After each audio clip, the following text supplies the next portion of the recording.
It is 6 a.m. in the Mile High City. Good morning, Denver, Colorado. You've tuned into the Jeff and Bill Show, News Talk 710 ANUS. I'm your co-host, Jeff Hunt, along with Bill Thorpe, bringing you the freshest insights and hottest takes from the right, left, and center. Congratulations. You're waking up in the greatest country in history. Donald Trump's your president. We're kicking it off. We got a whole show for you planned today, especially to keep you warm because, boy, oh boy, Bill, is it cold out there. This morning, a flurry of text messages from our kids' schools. No school today. No school. That's some of them getting canceled. Man, it is.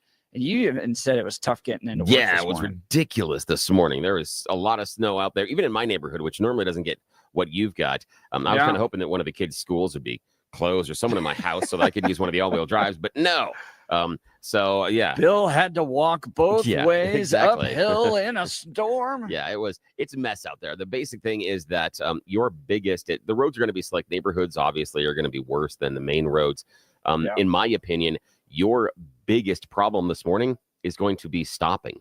And what I mean is coming to a stop, it's going to take you a lot longer. And then starting after you're at a stop is also going to be more difficult. So take that into consideration. If you're coming up on a stoplight and you can slow down to 10 miles an hour and you can just keep slowly progressing towards it until that light changes, that is going to do you a world of good. Racing up to that stop sign or stoplight and then going through it, and then trying to start up again. Go through it sideways. Oh, yeah, it's going to be awful. And I had a couple of cars in front of me that did that would stop at the stoplights this morning and then getting going again. Even the Jeeps and the pickup trucks had a little bit of trouble. The pickup trucks, again, if you're running a rear-wheel drive on the pickup truck, remember, it's light in the back. So you're lighter back there. You don't necessarily have the weight. So just take it slow. And more than anything else, if you can avoid stopping for whatever reason, I'm not telling you to run stop signs or stop lights. That don't do maybe what I did in one of our neighborhood stop signs this morning and just go through it. Maybe don't do that. If you're out for a morning jog, be careful. You never know. When Bill Thorpe is just going to go right through. I looked, it wasn't like I didn't go, to just blow through it, but I came in, I was going like 5 miles an hour and I'm like, there's no way I'm going to stop here if anybody, Because it's hard to get going again. Oh, exactly. Right. So I just looked, left, right, and I'm creeping forward. There are no lights, no people. All right, we're going through this one. Sorry. And that was neighborhoods, not the big roads. Big roads are totally different game. That we got to stop. But that I slowed to a 5 minute mile per hour crawl in order to make sure that I kept the momentum going when I got near those stoplights. But again, I drive when nobody's on the road. So well, I think George Brockler would call that an admittance of guilt. Absolutely. So, I do swing that on by, George. Collect some fines from I'll be happy to from our friend Bill here. Yes, absolutely. Well, we are broadcasting live from CPAC. That's the Conservative Political Action Conference here in Washington, D.C. An absolutely wild day yesterday with J.D. Vance, Elon Musk, the president of Argentina, bringing out a chainsaw, a silver-plated chainsaw yesterday. And Bill and I were talking before the show about it. I mean, if you had a chance to watch the speech, it was amazing. The energy in the room was crazy. And then Steve Bannon came out and I think gave the best speech of the night. Fix bayonets, fix bayonets. He was ready and even hinted, not even really hinted, but called for a third term for Donald Trump 2028. I went to a press conference where they're launching, not Steve Bannon, but another entity's launching its effort to support a third term for Donald Trump. They said it would require a small modification to the Constitution because you can't serve more than 2 terms, but they think they could do it in a way that would keep Barack Obama out. Yeah, that's great. So it's wonderful. The Constitution really, really matters until it doesn't. Good lesson. Well, Good be lesson. Changed. It'll be changed. Yeah, it'll be changed, really. So let's put a pin in that, and we'll come back to that the next time we start talking about the first and the second, about whether or not they can be changed. We'll talk about that, but that's for another day. Bill wants certain amendments in stone, and other ones not. No, I just keep reminding people that they can be changed, but I'm told they can't be. But it's weird that people keep telling me that they're set in stone. Aren't that way when they like them. Was always original intent of the Constitution. The original intent. And there were no term limits in the original intent of the Constitution as it relates to the president. And then they changed it. Oh, yeah, it's weird. So Billy and I will get back into that. But joining us here in just a second is Ron Eller. He's running for Congress in Mississippi, challenging Benny Thompson, down there. So you're not going to want to miss this interview. But first, news with Blake Olson. Blake Olson. Blake Olson, news and comment. All right, Jeff, thank you very much. 21 and cloudy with snow in Denver, expecting a high of 41 today. The 7-10 5-day forecast coming up. Our top story, check the road conditions before leaving the house. If you do leave home this morning, as Bill said, difficult to stop and start this morning. Very slick conditions. We, the jury, find the defendant, Andrew Buin, guilty of criminally negligent homicide. A former Clear Creek County deputy has been found guilty of criminally negligent homicide for the shooting death of Christian Glass in 2022. 31-year-old Andrew Buin was found guilty of reckless endangerment in his first trial, but the jury was deadlocked on charges of second-degree murder and official misconduct, leading him to be retried. Buin is set to be sentenced in April. Glass's mother. Andrew Buin's alive. He's in rude health. He gets to live on his life. Our son is dead. 6 feet under. We had to fly with our son's ashes in our backpack on a plane to bury him in his home country. To D.C. we go. This is someone who lacks the character to do this job, someone who lacks the integrity to do this job. We know that. Our Republican colleagues know that. The nasty, slimy, greasy leftist DB Adam Schiff did not have a good day Thursday. Kash Patel confirmed as the new FBI director, and liars and cheats like Schiff know the criminals will be exposed, and his name is at the top or near the top of the list. The only qualification Kash Patel has to be FBI director is that when everyone else in the first Trump administration said, no, I won't do that, that crosses moral, ethical, and legal lines, Kash Patel said, sign me up. You know he's lying when his lips are moving. The problem is his lips are so thin you can't tell if they're moving or not. A federal judge says DJT's mass firings of government employees can resume for now. The judge rejected a lawsuit saying the federal court was not the appropriate avenue for it. At CPAC, Argentinian President Javier Milei, as Jeff just talked about, brought out his chainsaw for Elon on stage as Doge continues to shred spending. And what a scene. The crowd loved it.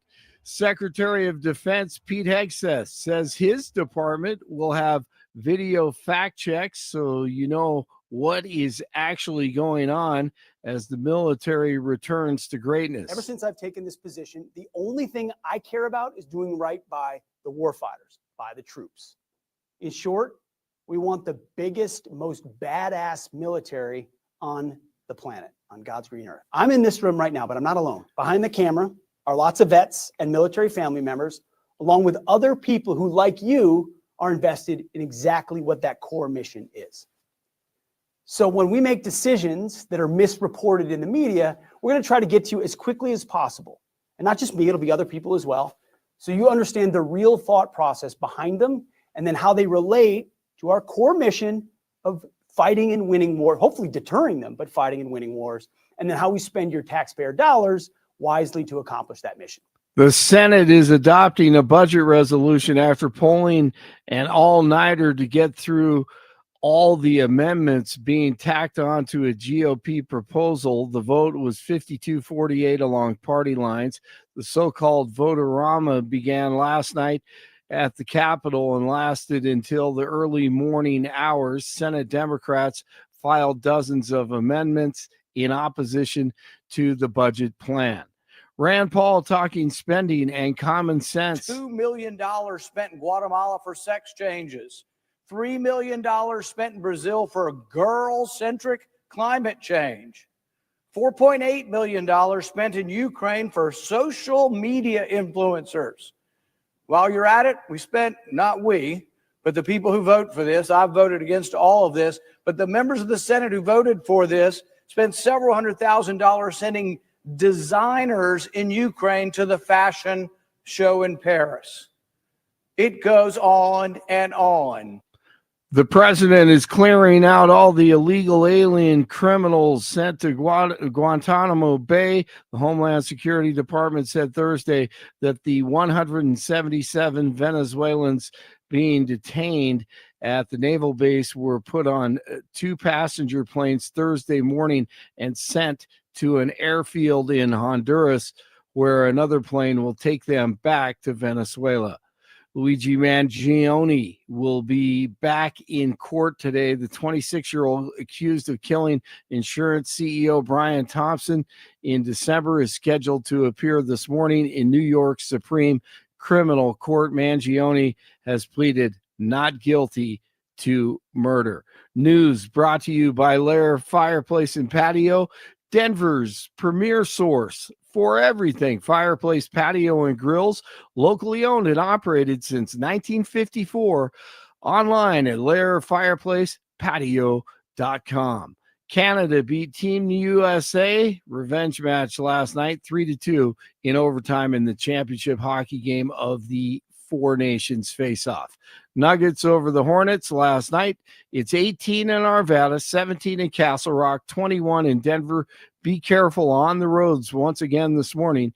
Jeff and Billy continue. And are able to expose themselves to all kinds of different things that can help engender empathy and understanding. Blake Olson, News Talk 710 KNUS.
Welcome back to the Jeff and Bill Show. We're live in Washington, D.C. at CPAC. That's the Conservative Political Action Conference. We're going to get to our guest here in just a second. Look, for many of us, it's happening. Your hair might be thinning. Your crown's disappearing. Maybe hair loss has you feeling your identity's lost altogether. Well, I got good news for you. It's an incredible yet simple one-day treatment that starts growing your own natural hair the very next day, and it's guaranteed to grow for life. It's the Advanced FUE from Advanced Hair. Look, we've all seen the pills and lotions that come with monthly subscriptions. They help retain what you have, but what if what you want is your own natural hair permanently in specific areas?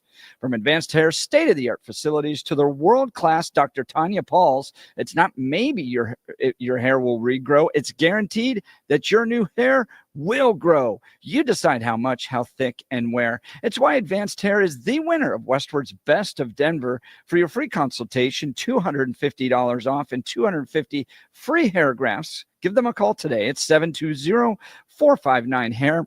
That's 720-459-HAIR, or visit advancedhair.com.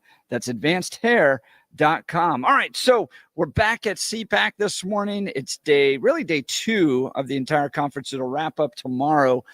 Word on the street is Donald Trump's going to be addressing the CPAC crowd tomorrow. Today, great lineup of folks as well. It's going to be a ton of fun. But a lot of the folks you get to meet out here are either advancing a cause, like we talked about the blood clots yesterday, others candidates. And one candidate that's come by is Ron Eller. He's running for Congress down in Mississippi, and he's challenging Benny Thompson. Now, Benny Thompson was the chair of the January 6th committee. Is that right, Ron? Correct. Benny Thompson was the chairman of the January 6th committee. He's also known to be the on the executive committee for the Communist Party. And he's been in office for 32 years right now. It'll be 34 when his term is up. Time for him to go, I think. Well, when you look at the 2nd Congressional District of Mississippi, it's unique. It is everything west of I-55 in the state, running from Tennessee to Louisiana. There are 30 counties.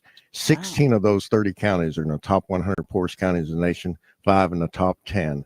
It is the poorest district in the nation. It's been under Democratic control for decades, and that's what good Democratic control has done, made these people dependent upon the government. We need to change that. You know, we see that in Colorado. We're a state that's deep blue through and through right now. Not a single Republican elected statewide, near super majorities in the House and the Senate, and everything's gotten worse. Exactly. Yeah. You know, conservative principles are what drive the economy and drive America. And we need to get back to conservative principles. You know, when you look at America, it's not a red America, a blue America, white America, black America. We're all Americans. And regardless of what party you think you belong to, you're an American first. And that's the only adjective we need to be using going forward. When you look at the Bible, the books of Luke and Mark talk about a kingdom that is divided is a house that'll fall. And our founding fathers talked about this. Patrick Henry's last public address, united we stand, divided we fall. Well, America, it is time that we reunite under a conservative principle and forget about party, forget about politics. It's time to get back to doing the job of being Americans. America first. Hoorah. We're talking with Ron Eller, and speaking of hoorah, you're a military man. Give us your background. That's correct. I spent a little over 20 years active duty, really in the Army. I went from the pay grades of E1 to E7, so I was a squad leader, platoon sergeant. I was a warrant officer, and eventually became a commissioned officer and retired as a captain. I spent 6 years in the South Pacific, Panama, Egypt, Israel, 3 years in Germany, places like Fort Benning, Fort Bragg, Fort Rucker, DC, West Point, Fort Campbell. I moved enough times that I moved my wife and oldest son 18 times, and they didn't go to a lot of those places. They never went to Bragg. They never went to Rucker, Panama, Egypt, or Israel. We were a family on the move, doing the duties and business of the American government and people. Well, let's talk about the direction of the military now under Pete Hegseth. What are your thoughts? Well, you know, Pete and I have a commonality.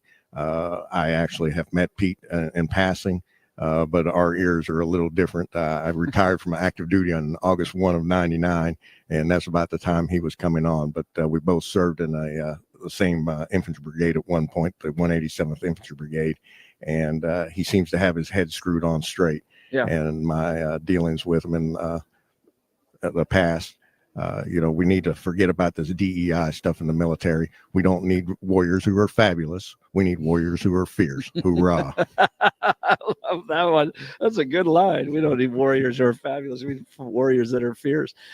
So let's talk about this district and the race you have ahead of you. I mean, this is one that's been controlled by Democrats for 30 years.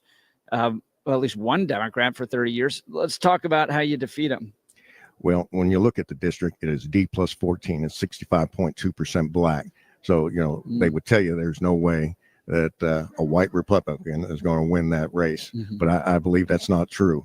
You know, if I can get the RNC behind me, if I can get a Donald J. Trump to stand up and say, hey, you know, this race is important. It's time to retire this fool. He tried to take away President Trump's security detail. When President Trump was in office the first time, after he was acquitted under his second impeachment, he came out on national news and said he was suing President Trump. And that was one of the reasons why I decided to run for office. Two things happened in the same week. In Mississippi, there was a legal case because COVID was going on, where a 9-year-old girl named Lydia Booth was thrown out of school because her mask read, "Jesus loves me." And I saw that on our local news, and that really made me mad. And then Benny Thompson comes out and says these things. And that was the straw that broke the camel's back for me. I went to work and I talked to my boss about it, and he was like, Ron, that's crazy. And I told him about it. And the following day, my wife and I, we went to Sam's Club. And while we were there, I found this little lapel pin. I'm trying to dig it out of my pocket. Yeah. And it was my Noah and Jonah the whale story. Here it is. Show it up here. Okay, Yeah, you so can this pop it is out. United States Congress on it. And I found that in Okay. the parking lot on the ground. It was a box. It was laying on the ground upside down. I put it in the box now. Yeah. And I was like, oh my God, I spoke these words the day before.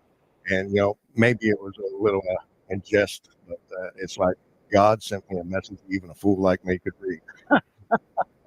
That's wild. Yeah. And you've been gearing up for this race ever since. I mean, that was in 22. Yeah. wow. We're talking with Ron Eller. He's running for Congress in Mississippi, and he wants to challenge Benny Thompson, big time Democrat on Capitol Hill. I mean, he's up there with the Nancy Pelosi. He is and the senior, Jeffries, right? He's a big right. But what has he delivered for the people? I mean, 30 years. I mean, I'm looking at Mitch McConnell too, and yeah, Mitch got some of the judges through and all this stuff. But geez, after a while, kind of go do something else. Well, you know, that's the problem. We have career politicians that are there for life. I don't think the founding fathers intended to have people like Mitch McConnell, Nancy Pelosi, or, you know, Benny Thompson there for 30, 40 plus years. Wow. You know, it's time that we get new blood in there, somebody with a new, fresh idea that can promote and move things forward. When you look at Mississippi's economy is really based on agriculture. It brings in over $8 billion a year. Most of the second congressional district is the Delta. That's where all these crops are grown. And there was a project that's still on the books called the Yazoo Backwater Project. It would prevent flooding. They've built the levees back in the 40s and 50s, and now they just need to install the pumps. Just a couple of years ago, they were ready to install the pumps. Benny Thompson goes to the EPA, got the project shut down. That cuts the growing season in the state of Mississippi. We could actually be growing crops darn near 365 days a year. We could add a third crop. Think what that would do to the economy of the state of Mississippi. And not only is food an economic issue for Mississippi, but it's a national security issue. You let any population go hungry for 3 days and you'll have riots in the streets that make the summer of peace and love look like a school picnic. Wow. We're talking with Ron Eller. He's running for Congress in Mississippi. VoteRonEller.com is his website. VoteRonEller.com. Bill, any questions for Ron? Yeah, Mike. You were talking about the DEI programs inside the military. Is your concern based on readiness, sir? Yes, sir. But if you look at this and think about this, if you go back to your psychological manuals, for a long time, that would have been considered a body dysmorphic syndrome, and that's a psychological condition. You know, people with psychological conditions have concern about these individuals and security. Not only am I retired from the military, cardiac surgery and things like this, and I have concerns with things like that. While I was in the military, one of those things I used to do as a PA was review people for security clearances. And I remember one individual I turned down, not because of anything like that, but, you know, the young man had 12 different times that he had a sexually transmitted disease. And I said, well, he's going to screw the country's secrets away. He doesn't need a security clearance. So one time we defined homosexuality as a mental disorder. Do you think that it still is, or has that changed? Well, you know, that's a tough question. I would tell you, you know, the Bible would tell you it's a sin.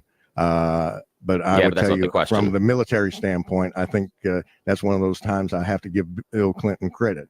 Don't ask, don't tell. You keep what you do in your bedroom private, and we'll leave it at that. You know, I would not hold that against you. Okay, But, so I take it as not being a it mental disorder. So the idea of being transgender or something else could also be incorrectly identified as psychological, because we've done that before. But okay, I believe that, you know, when we start talking, particularly with children that are, you know, 4, 5, 6, 7 years old, talking about changing their gender. Yeah, but we're talking military right now. Don't bring the children in. With all respect, sir, with all respect, don't bring the children into this. We're talking about military service. Children aren't serving. We're talking about people that are adults. Now let's talk about it. I'm going to go back to what the U.S. District Judge asked recently of the lawyers, the DOJ. How does use of pronoun or sexual orientation impact someone's ability to do their job? Why referring to someone else as a different pronoun? How does that hurt readiness? Well, when we look at readiness is a kind of a funny animal. I need people, like I said, who can go out and fight. And, it's like when we decided we're going to start putting women in the infantry. Well, they don't have the same physical capacity as a male. Now, I would assume a transgender probably, if he is a male and trying to be a female, would have the physical capacity. But if he's doing these hormones and things, we don't have the ability to have those things out on the battlefield. You need to, man up and be a man. If you're a woman, you need to be a woman. There are two genders, and that's it, cut and dry. And but those transgender people are taking on one of the genders. They're still honoring the idea of two genders. You haven't shown me that they lack the ability to do the job. You may disagree with them, but you haven't shown me that impacts readiness, because again, you were willing to say that someone that is female may meet a different qualification. And we just had a guest on the show yesterday that talked about abuse that women affect on men inside relationships as far as domestic violence. And we don't really. So the idea that women or someone that is presenting themselves as a woman can't be aggressive or be a warrior, I think is silly. Let's go back to the question. How does it impact readiness based on what pronoun you choose? It's not all about a pronoun, brother. I'm here to tell you that it creates problems. Let's be honest. Alpha male. What problems? Enunciate on that. Most of the military is not liberal like yourself. Most of the military is pretty conservative, cut and dry, and it affects unit cohesiveness. Yeah, wasn't that the argument at one point about segregation? Can't say that it was. Yes, it was, but that's okay. So understand where you're going with this.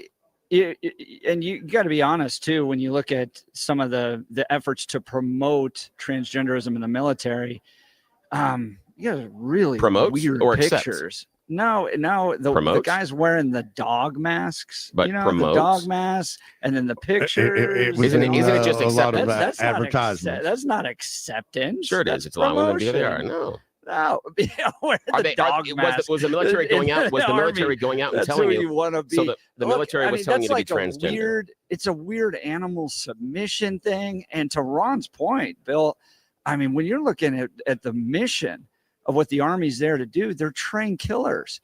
And it just felt like under the Biden administration, you had this bizarre distraction in an effort not to have the most effective military out there, but to be driving special interest, social issues Jeff, within the military. Let's see if you can answer the question. Sure. The DOJ was asked by a district judge. How does someone's use of a pronoun impact readiness and their ability to do their job? Same with sexual orientation. So I really liked Ron's answer. Is if you have somebody that's going under a lot of medical transitions, especially, to try to change their gender, and you're going to be put in a foxhole for days, weeks, months, does that become a distraction from what your real job out there is to do? How many times? It's like an insulin-dependent diabetic. I can't put them in a. Yeah, you can't. So, okay. I can't put an insulin diabetic out there in the foxhole because he's not going to have insulin. So if that person at the time is going through those transitions, you may not put him in a foxhole just like you wouldn't with a diabetic. That you just answered your own question. Why should I be paying this person to do a job that they're not able to do? Okay, so we shouldn't have diabetics in the military. They root them out. Okay, so no diabetics. Who else should we not have in the military based on their ability? Because right now you're saying diabetics. Who else should we take out?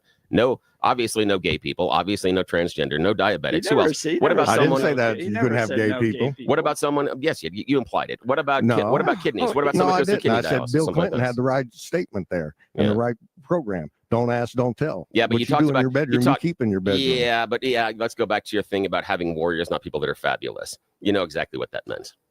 That's exactly the implication. I think it went back to what I said, where you have this exactly the kind implication. Of bizarre interest in promoting a social agenda, like the show me the promotion thing, man. The dog pictures. The advertising didn't go around saying, "Hey, come to the military and be gay and transgender." That was weird. That was Like It's it's weird, a but I weird don't agree it's animal promotion. submission thing. The issue is, Like, I what the don't hell agree is that's that doing in the advertising or military? promotion of a specific lifestyle based on the military. They're not saying, Now it's an come effort to join the drive army. acceptance. No, that's fine. Neither one of Really? you You think that's fine in the army? You Here's the think thing. people dressing I think- as nope. dogs in sexual No. submission I think- is hang on a fine sec. for the military? I think looking at acceptance is fine. So far, neither one of you has shown any reason Acceptance. that it Do you impacts think that's okay that to it accept? impacts readiness. I'm You- talking you about think- transgender. Hang on a sec. Let's put that aside. Okay, I don't agree with what they were doing in that picture. Who cares? I'm talking about people that are transgender, not people that are doing the dog thing. I'm talking about people that are presenting themselves as a different gender, and I don't see any indication that it impacts readiness. Same things with people that are diabetic. Same things with people that are gay. You want to stick on that picture? Fine. The picture's wrong. Fine. But I don't want those people. But again, we don't know those are necessarily not? transgender or Why anything else. not? If you're going to allow somebody to have their junk cut off or to have things added, what's the difference? By your thought process. Here's the thing. I gave you that as a win because I want to move the conversation forward because you're sticking on this one little point about these people doing this. I don't agree that they were But you have a advertising line, and or I promoting think it. Ron's asking you why your line's drawn there. Okay, I don't draw the line there. I'm fine with it. You better with that? I just wanted to move the argument forward because you're sticking on that one tiny point. I wanted to try to get to a larger conversation, and I was willing to give you that point just so we can move the conversation forward. But that is proven impossible. Well, no, I think what I've been arguing for, and I think Ron has as well, is that you're into the military's become this tool for driving the social agenda, not winning wars, right? Pete Hegseth goes back to this over and over again. Donald Trump, there's a role and responsibility for the military. They are our trained killers to defend our interests in the world. And now you have all of these discussions about who you're sleeping with and can you change your gender and guys taking pictures with weird dog costumes on it. And I think everybody's going, what's What the the point? hell? Yeah, that was the I'll exact give same this- questions that were there when we talked about the don't ask, don't tell, and allowing gay people to serve openly in the military. Same thing. It was the same BS argument then. It's the same BS argument now. Neither one of you have shown that it impacts readiness. But no, It's Bill, fine. you just admitted you have a line, and I asked you where the line was No, drawn and what why I did you is, drew it hang on a sec. there. And I told Everybody you, has a hang on a sec. line. I told you I drew that line so that we could advance the larger conversation. If that's something you want to object to, fine. I'll let you object to it and say, fine, we shouldn't have that. Fine. But again, I was trying to advance the larger conversation because both of you were avoiding the point. You weren't dealing with the transgender issue or the gay issue. You dealt with the people in the dog costumes. I thought we no, dealt you with brought it in. fine. No, you didn't. You didn't answer Ron, it. You had an answer, but you didn't talk about readiness. Here. So I want to give Ron the final word. Go ahead, Ron. You know, gay people in the military, like I said, Clinton had the right policy. Don't ask, don't tell. What you do in your private bedroom, you keep in your private bedroom. When you bring it out and you put it in the uniform, then it's a problem because you're representing the United States of America. You're supposed to be there to represent the United States of America, and we're supposed to keep that in the highest standards. And by going out and broadcasting your lifestyle, that's not representing America. That's representing yourself as an individual. Yeah, because no Hoorah. gay people in All America. right. That's great. Well, Ron Eller, Good job thanks there. so much. You can learn more about Ron Eller by going to voteroneller.com, voteroneller.com. That was a really fun conversation. You did great with Bill. They're not even, Bill, they don't even have I heard about you. you, Bill. They're hearing about Before you I all came at on here. CPAC. I'm glad you played. This was fun. I appreciate that. I appreciate the interaction. You were great. I really appreciate it. You were honest, and I appreciate the conversation. All right, we'll Cool. continue. You're listening to the Jeff and Bill Show live from CPAC in Washington, D.C. This is Denver's Talk Leader, News Talk 710, KNUS.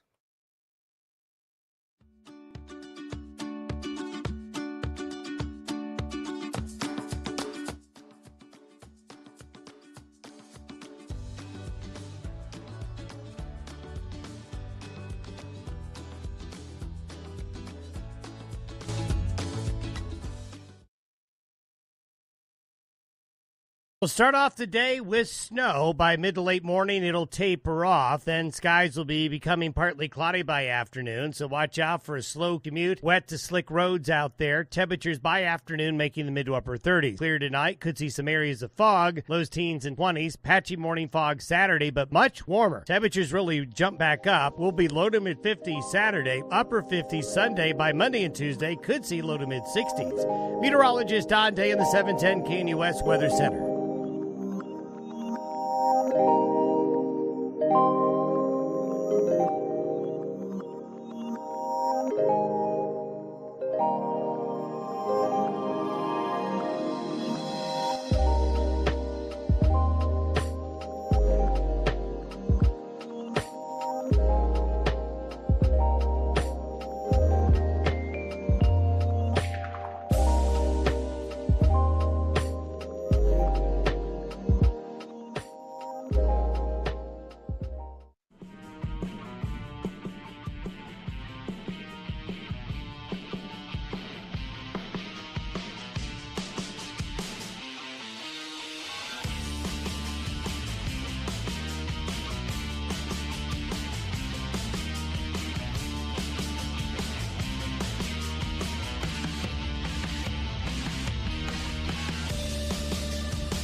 Welcome back to the Jeff and Bill Show. So this week we're at CPAC, it's the Conservative Political Action Conference in Washington, D.C. Next week we're doing a live broadcast at the IHOP in Greenwood Village, right, Bill?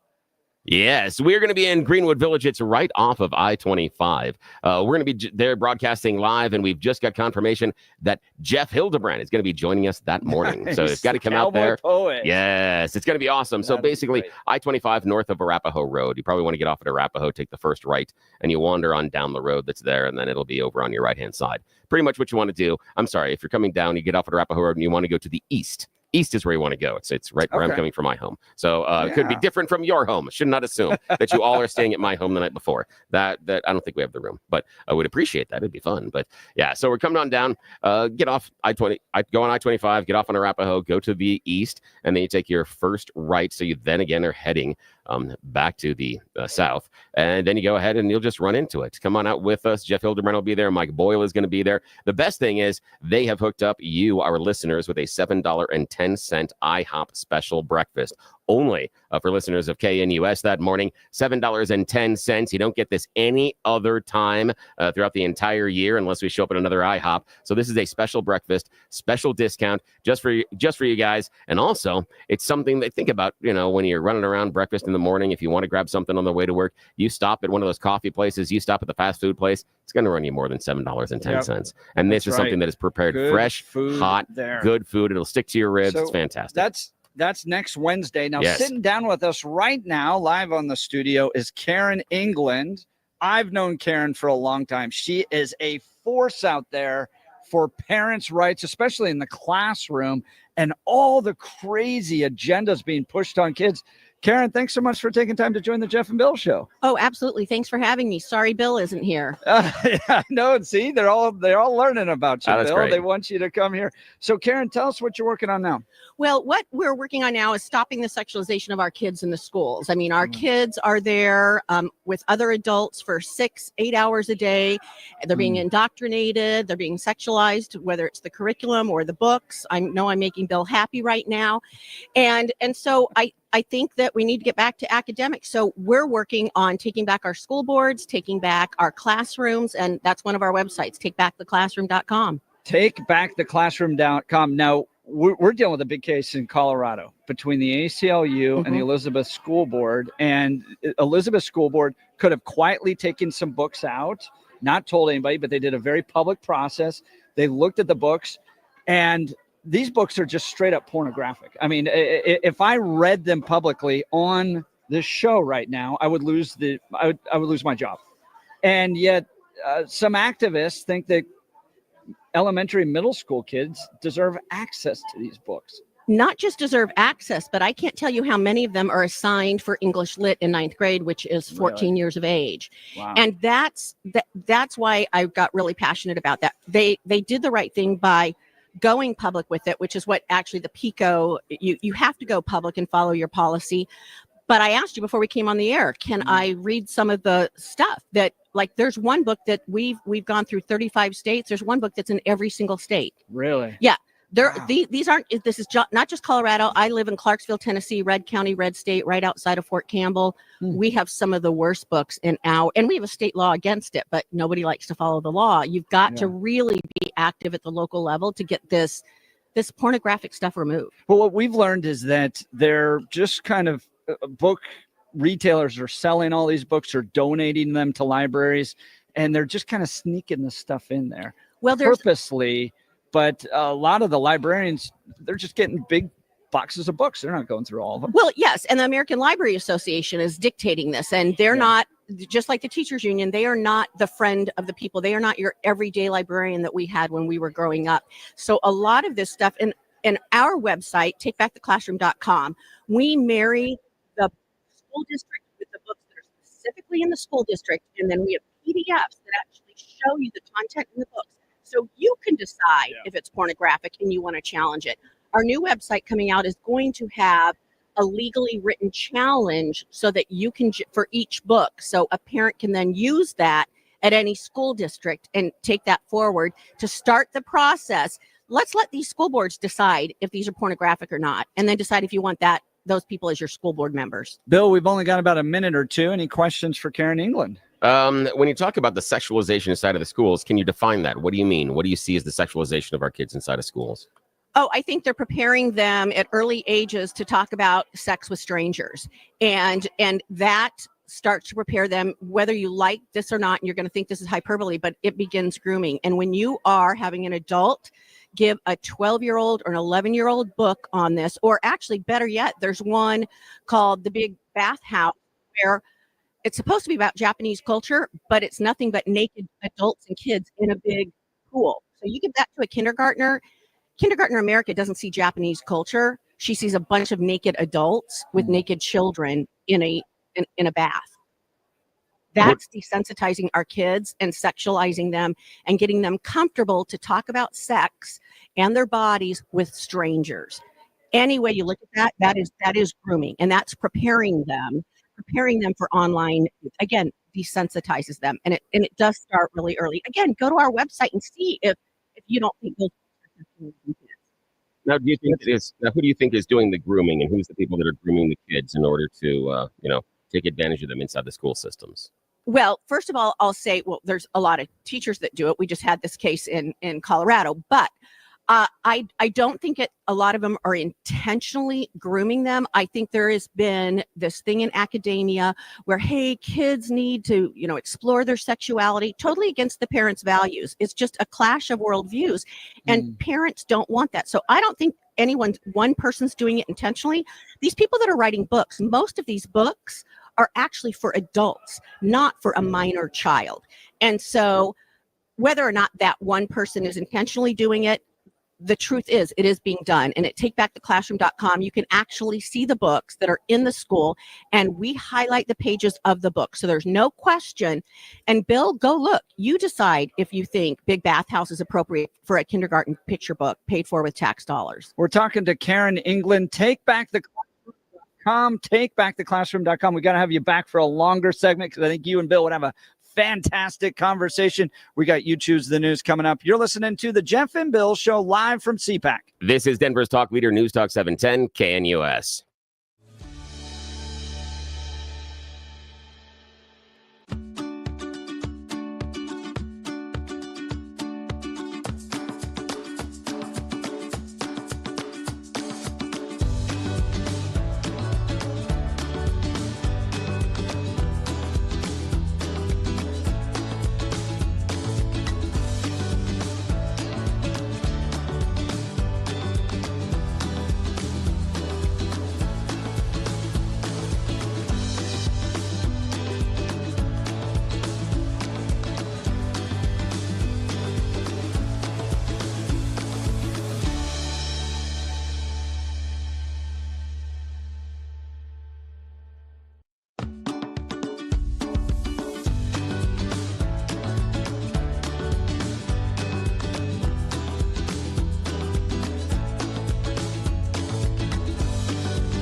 We are getting it started here at CPAC in Washington, D.C. You're listening to a special live edition of the Jeff and Bill Show from CPAC. We're going to take a little moment in the midst of all of our guests swinging by our booth here to do crowd favorite, You Choose the News. Yes, it is Friday. You know what that means? It is the loser edition of You Choose the News. Those stories that Jeff and Blake didn't think were worthy of our attention.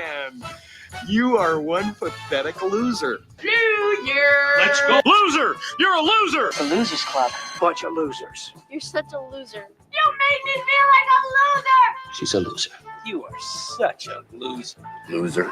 Yes, the loser edition of You Choose the News. We bring back the stories for a second shot of glory. Those stories that were ignored by my on-air partners, Blake Olson and Jeff Hunt. So we bring them back and see if we get a second shot to find out just exactly the crazy things that us humans do. You know how this goes. Interwebs, crazy stories, different headlines. Nobody's paying attention because the people in charge don't know we're wasting valuable airtime. Alrighty, gentlemen, here we go. Blake Olson in the newsroom, Jeff Hunt live at CPAC. Your choices. Headline number 1, police unable to crack the case. Headline number 2, we've all been there. Headline number 3, just following directions. And headline number 4, it's not mine, but I should keep it. Mr. Hunt. Let's start with, it's not mine. But I'll keep it. It's not mine, but I should keep it. A U.S. woman who unknowingly carried and delivered a baby boy that was not biologically hers after undergoing IVF wants the baby back. Christina Murray of the state of Georgia became pregnant in 2023 from an IVF treatment, and became clear the embryo she was carrying did not actually belong to her, belonged to another couple. How did they know? Well, she gave birth to a little black boy, and they're a white couple. They did some DNA testing. They found the original parents. They gave the baby to the parents, but now she says, I formed a bond with the baby, and she's going to court because she wants the baby that's not hers back. Oh, I know. She wants someone else's kid. It is complicated. Okay, Blake, we're not going to comment on that. The parent, I guess, or the child has 2 kids. I know. It's like, parents. yeah, it's crazy. Yeah. I'd say for the kid, take it because you get 2 sets of Christmases. That'd be great. No doubt. All righty. Blake Olson, your choice, sir. Police unable to crack the case. We've all been there or just following directions. Police unable to crack the case. Yeah, we go to Seattle for this one. The police are unable to crack the case. Police in Washington are trying to solve a Luna Park Cafe break-in. The Seattle Cafe relies on breakfast as the best important meal of the day. Also, it is their bonus. It is their time where they make the most money. And unfortunately, recently, someone broke into the restaurant and stole 540 eggs. They also took bacon, ground beef, blueberries, and some other liquid egg products. Total cost of the items nearly $1,000. So yes, remember, Blake, when we were kids, we were so largesse and all the money, we used to take eggs and throw them at our enemies. Yeah, but now you have to steal them from a restaurant. Yes, it's all gold. It is. It's all gold now. Who knew that we were living so high on the hog when we were little? All right. Why didn't I save those eggs? Exactly, man. Okay, Jeff Hunt, final choice, sir. We've all been there, just following directions. Just following directions. Yeah, just following directions. Race runners in Glasgow, Scotland were sent in the wrong direction because a prankster buried the arrow signs and pointed them down a path that is not part of the trail at all. Participants in a race in Castlemook Woodlands went down the wrong path because a member of the public pretends to be a marshal and changed all the race signs. For me, this would have been a good idea in my 20s. I would have loved to do that. But yeah, they've arrested the person, everything else. But yeah, they just went there and they changed the arrow signs. I've wanted to do that all the time. Someday I'll tell you about the time that we set up a fake detour on 6th Avenue. Totally. Oh, nice. Yeah, wasn't real. Alrighty, that's the end of You Choose the News. Back to you, sir. All right, Jeff Hunt and Bill Thorpe broadcasting live from CPAC in Washington, D.C. We're going to continue. You're listening to the Jeff and Bill Show. 710 KNUS.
It is 7 a.m. in the Mile High City on this Friday, February 21st. Good morning, Denver, Colorado. You've tuned into the Jeff and Bill Show, News Talk 710 KNUS. I'm your co-host, Jeff Hunt, along with Bill Thorpe, bringing you the freshest insights, hottest takes from the right, left, and center. Congratulations, you just woke up in the greatest country in history. Donald Trump's your president, and we're kicking it off this morning.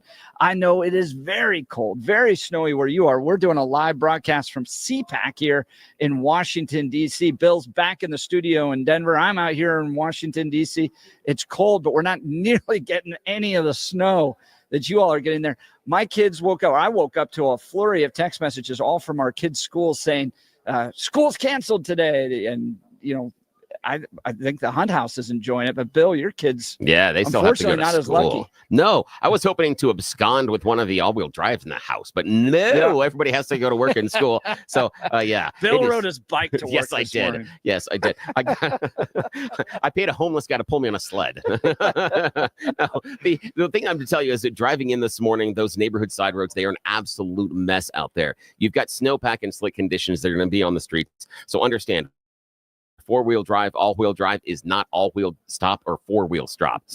The problem is going to be stopping, both coming to a stop and then also once you're stopped, getting moving again. So if you can, when you're approaching stop signs and or stoplights, if you can slow yourself and don't come to a complete stop and then continue once the light turns green, or once you see the stop sign is clear, go for it, because starting again after you stop is going to be a problem this morning, even on the major roads and even on the highways. Hearing from Adam down in the video room, things were packed there because everyone's driving so slowly. So you're expecting some extra congestion on side our highways because everyone's going to be driving so slow and the conditions are going to stink. So it's going to take you a lot of time, a lot of extra time this morning to get into work. So take your time, be slow, be careful. Do is have to call, the insurance company, explain why you're in an accident today. Or Dan Caplis. Thank you. Speaking Exactly, of that, sir. Great transition, Bill. You end up in an accident today, God forbid an injury case. The guy you got to call, our friend Dan Caplis with Dan Caplis Law. I've known Dan for well over a decade. This guy's pro-life, pro-family, pro-faith, pro-America. That matters because who you choose to represent you in an injury case says a lot about you to everybody involved in the case. You want to show up with a solid guy like Dan Caplis with that sterling reputation. Well, it's all good and everything. How's he do in the courtroom when it comes to winning? Dan is believed, listen to this, to be the only lawyer in Colorado history to win 5 straight multi-million-dollar verdicts in Colorado crash cases. Dan is also believed to have won the largest truck crash verdict in Colorado history. Dan Caplis Law is so trusted that he's the official law firm partner of the Denver Nuggets and the Colorado Avalanche. Dan Caplis Law is a serious firm for serious cases. Dan accepts righteous injury cases on a percentage fee basis so that he can represent good people from all walks of life without regard to ability to pay. So if you need Dan's help, here's his phone number. This could help you out, especially this morning. Here you go, 303-770-5551. That's 303-770-5551, or hit dancaplisLaw.com. That's Dan, CAPLIS Law.com. Coming up after news and comment with Blake Olson, we're going to be talking with folks from the National Council of Resistance of Iran. They're like pointing out where the nukes are, dude. This is going to be a crazy conversation. You're not going to want to miss it. Let's check in first with Blake Olson. Blake Olson. Blake Olson, news and comment.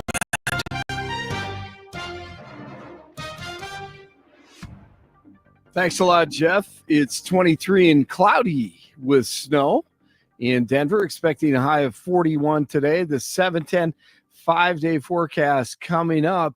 Our top story, of course, road conditions are challenging, as Captain Bill just reported. Difficult to stop and start. Slick conditions out there. Use caution. We, the jury, find the defendant, Andrew Buin, guilty of criminally negligent homicide. A former Clear Creek County deputy has been found guilty of criminally negligent homicide for the shooting death of Christian Glass in 2022. 31-year-old Andrew Buin was found guilty of reckless endangerment in his first trial, but the jury was deadlocked on charges of second-degree murder and official misconduct, leading to him being retried. Buin is set to be sentenced in April. Here's Glass's mother. Andrew Bune's alive. He's in rude health. He gets to live on his life. Our son is dead. 6 feet under. We had to fly with our son's ashes in our backpack on a plane to bury him in his home country. Well, the U.S. is reportedly refusing to co-sponsor a UN resolution backing Ukraine on the anniversary of the Russian invasion. The resolution backs Ukraine's territorial sovereignty and demands Moscow withdraw its troops. The U.S. is also objecting a G7 statement planned for next week that condemns Russian aggression. That's because this administration knows the globalists want World War III and DJT wants peace. And this is how you accomplish it. Back at home, Secretary of Defense Pete Hegseth talking transparency and Doge. Obviously, with all the safeguards on classification, they know that. Many of them are vets. They care just like we do. To find the redundancies and identify the last vestiges of Biden priorities, the DEI, the woke, the climate change BS, that's not core to our mission, and we're going to get rid of it all. With Doge, we're focusing as much as we can on headquarters and fat and redundancies and top line stuff that allows us to reinvest elsewhere. We welcome Doge, and finding those efficiencies is how we save taxpayer money, obviously. How refreshing. The Navy is relieving the captain of the aircraft carrier USS Harry Truman days after the nuclear-powered vessel collided with a merchant vessel near the Suez Canal. The Truman was waiting to enter the canal February 12th when it struck a merchant vessel. It's now undergoing repairs in Greece. You rise to the level of your sycophancy, and no one is a bigger or more dangerous sycophant than Kash Patel. That is the dirty lying Adam Schiff right there. He did not have a good day on Thursday. Kash Patel confirmed as the new FBI director, and cheats like Schiff know all the criminals will be exposed and his name will be right there. Deep state swamp creature. This political hack does not deserve to be in this building. He can't do the job. He won't protect the public. He will misuse the resources of the Bureau. He will weaponize it against the president's political opponents rather than protecting the public safety of the American people. You know he's lying when he opens his soup cooler. A federal judge says President Trump's mass firings of government employees can resume for now. On Thursday, the judge rejected a lawsuit saying the federal court was not the appropriate avenue for it. At CPAC, Argentinian President Javier Milei brought out his chainsaw for Elon on stage as Doge continues to shred spending, and the crowd loved it. The Denver judge is allowing a Medicaid transportation provider to keep operating while it takes the state to court. State officials ended a contract with MedRide earlier this month, accusing the company of violating Medicaid program rules. The judge ruled that MedRide can continue to offer rides to patients for the next 2 weeks. He also ordered the company to work with the state on setting another hearing to evaluate its status. Hey, time to get smarter this morning. Victor Davis Hanson says this isn't a revolution. This is a counter-revolution. We don't really appreciate what we've been through with 8 years of the Obama revolution and the 4-year more radical third term of Obama, using or employing the waxen effigy of Joe Biden. A revolution that we've experienced was a cultural, economic, political, social revolution. It was very similar to the French Revolution under the Robespierre brothers. We should remember what they tried to do. They changed the days of the week. They renamed things. They tore down statues. They went after the church. Does this sound familiar? Yes, it does. Canada beat Team USA 3-2 in overtime in the championship game of the Four Nations face-off last night. They get back at the U.S. after that loss a few days ago. The Nuggets back in action last night. They beat the Hornets. It's 20 in Broomfield, 22 in Lone Tree, 23 in Denver with snow in the metro area. Jeff and Billy continue. There need to be Democrats who walk the walk and talk the talk. There is an insane amount of hypocrisy. Blake Olson, News Talk 710 KNUS. We'll start off the day with snow. By mid to late morning, it'll taper off. Then skies will be becoming partly cloudy by afternoon, so watch out for a slow commute. Wet to slick roads out there. Temperatures by afternoon making the mid to upper 30s. Clear tonight. Could see some areas of fog. Lows teens and 20s. Patchy morning fog Saturday, but much warmer. Temperatures really jump back up. We'll be low to mid 50s Saturday, upper 50s Sunday. By Monday and Tuesday, could see low to mid 60s. Meteorologist Don Day in the 710 KNUS Weather Center.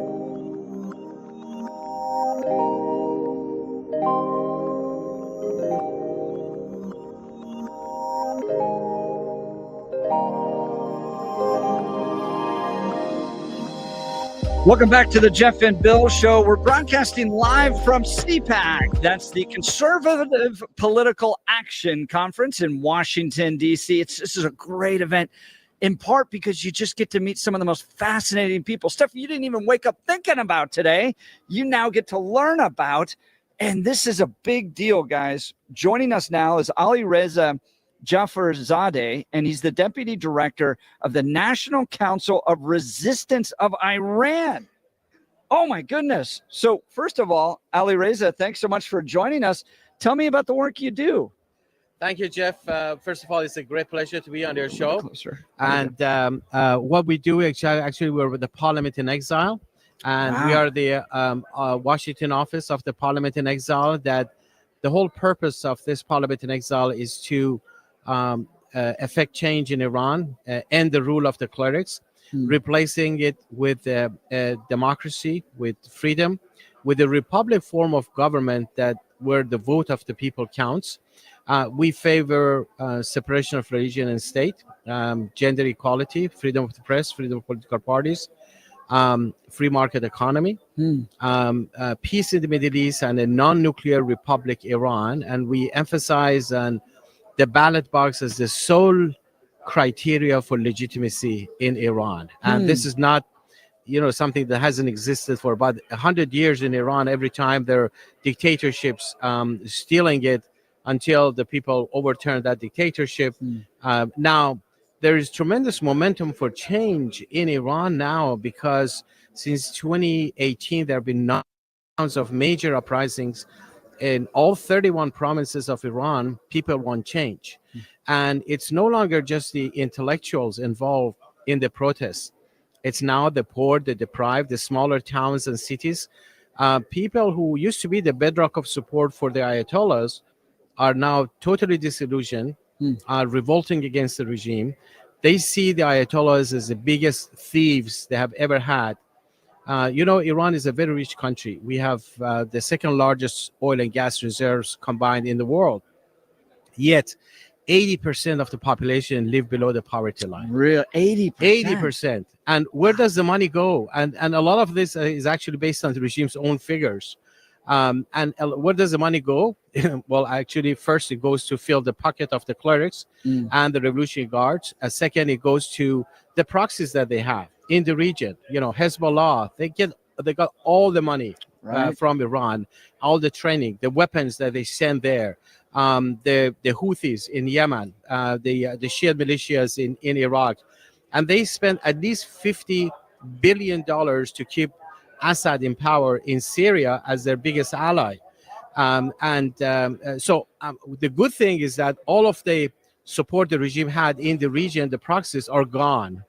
And this regime has never been so weak, so vulnerable.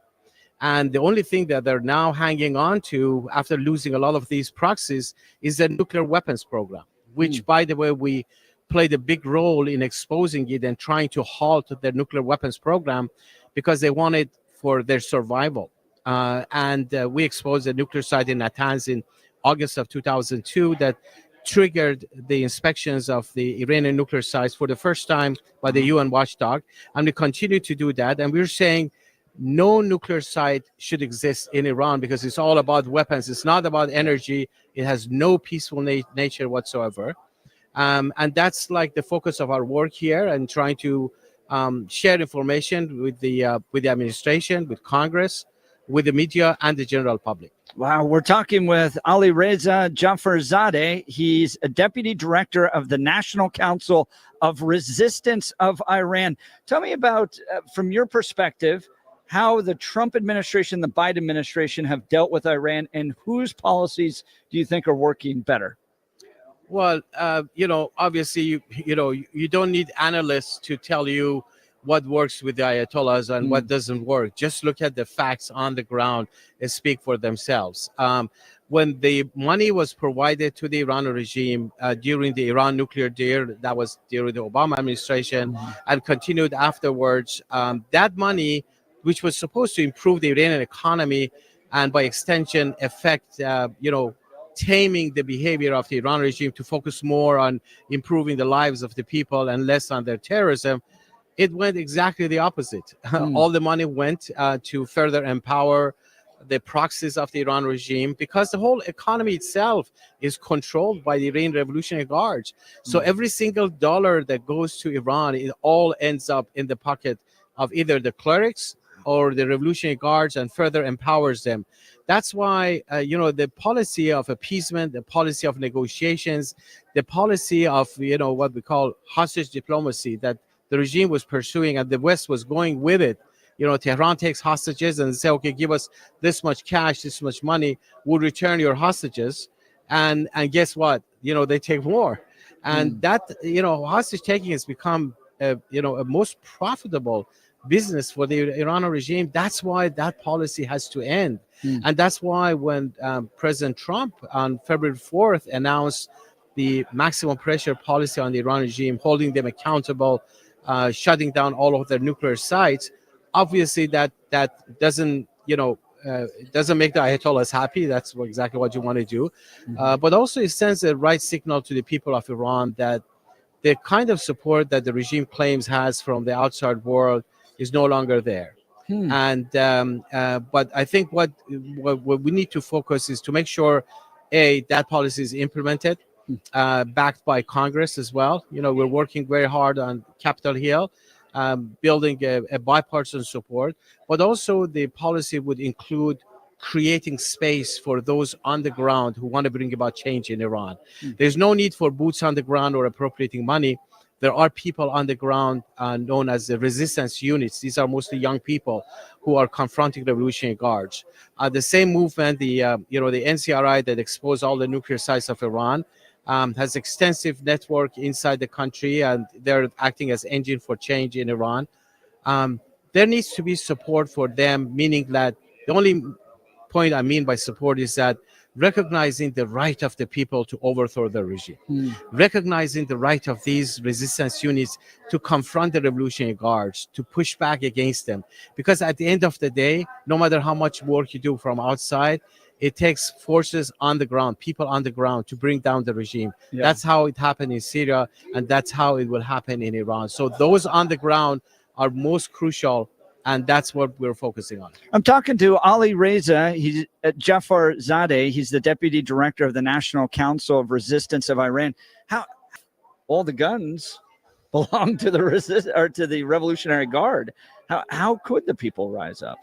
Exactly. So that's the dilemma, and that's the challenge. And unfortunately, the policy of there's negotiation. no Second Amendment in Iran, right? The right to bear arms. There's no amendments, not whatsoever. And they have all the guns in the hands of the Revolutionary Guards, who are using it in the most destructive way. That's why they're the world's leading state sponsor of terrorism. And unfortunately, the outside world over the years had recognized this situation, saying, okay, that's the way it should be. Let's just deal with the Ayatollahs, as though Iran is only represented by the mullahs who are ruling it. No, there is a very extensive, vibrant, organized force on the ground who have been fighting the regime. Wow. Now, that equation can very quickly change. Look at the situation in Syria. Assad had all the, perhaps the best army among the Arab nations, one of the best armies around the Arab nations in the region. And he had the full backing of the Iran regime in Syria. Right. And They Russia. were, Yeah. and the Russians. Yeah. Actually, the Quds Force, which is the force within the Revolutionary Guards that does nothing but terrorism, they were heavily behind propping up Assad. They had as many as 100,000 of the Iranian proxies in Syria fighting to keep Assad in power, including at least 20,000 of Hezbollah and so many others, there.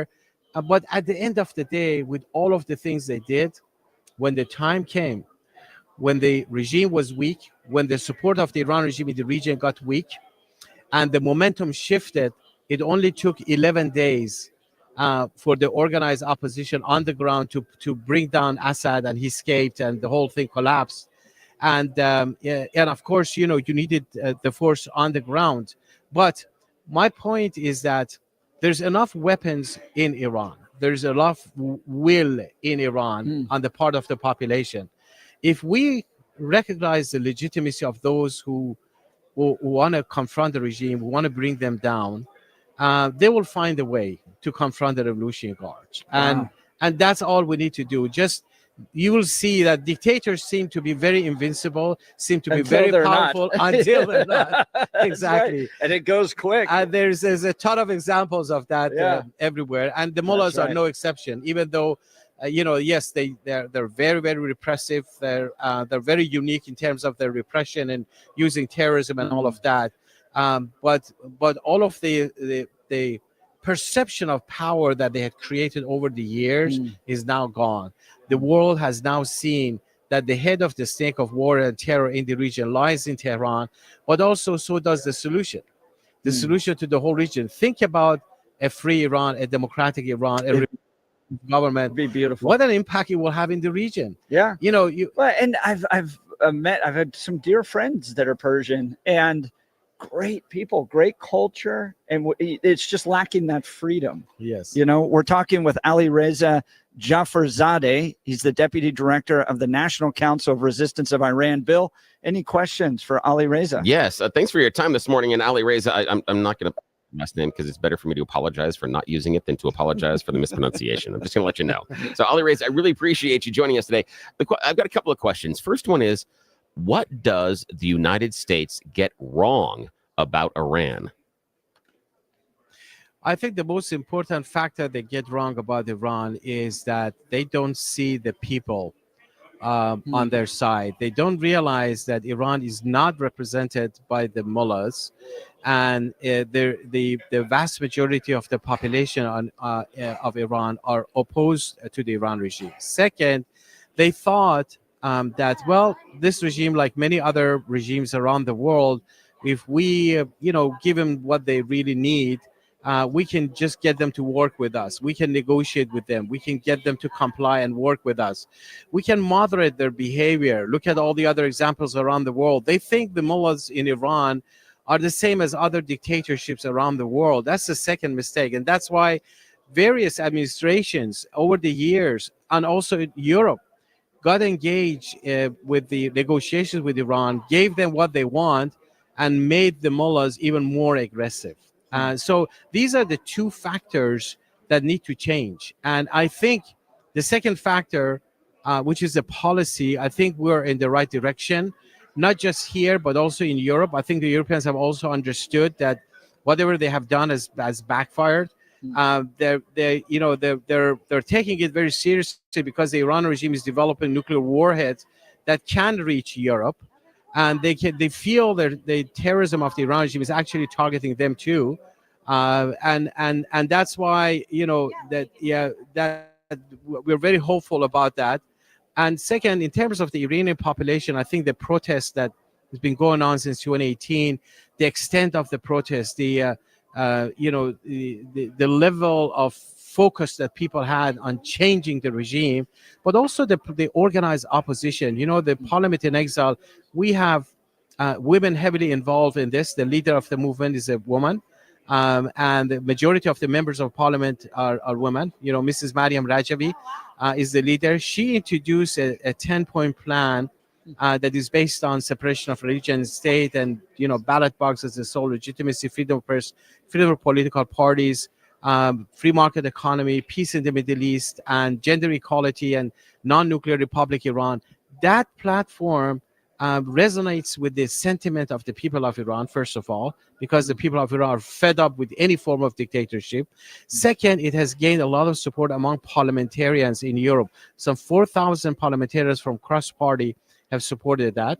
But also in the U.S., on both sides of the aisle, we have worked on it, and there have been resolutions with the support of the majority of members of the House and about a third of the Senate, who supported this 10-point platform for the future of Iran. So we are building momentum in that direction. And I think we need to inform the general public about the possibility for change. So they talk to their members of Congress, they talk to their government representatives. And this is the time. Here is a window of opportunity to bring about change.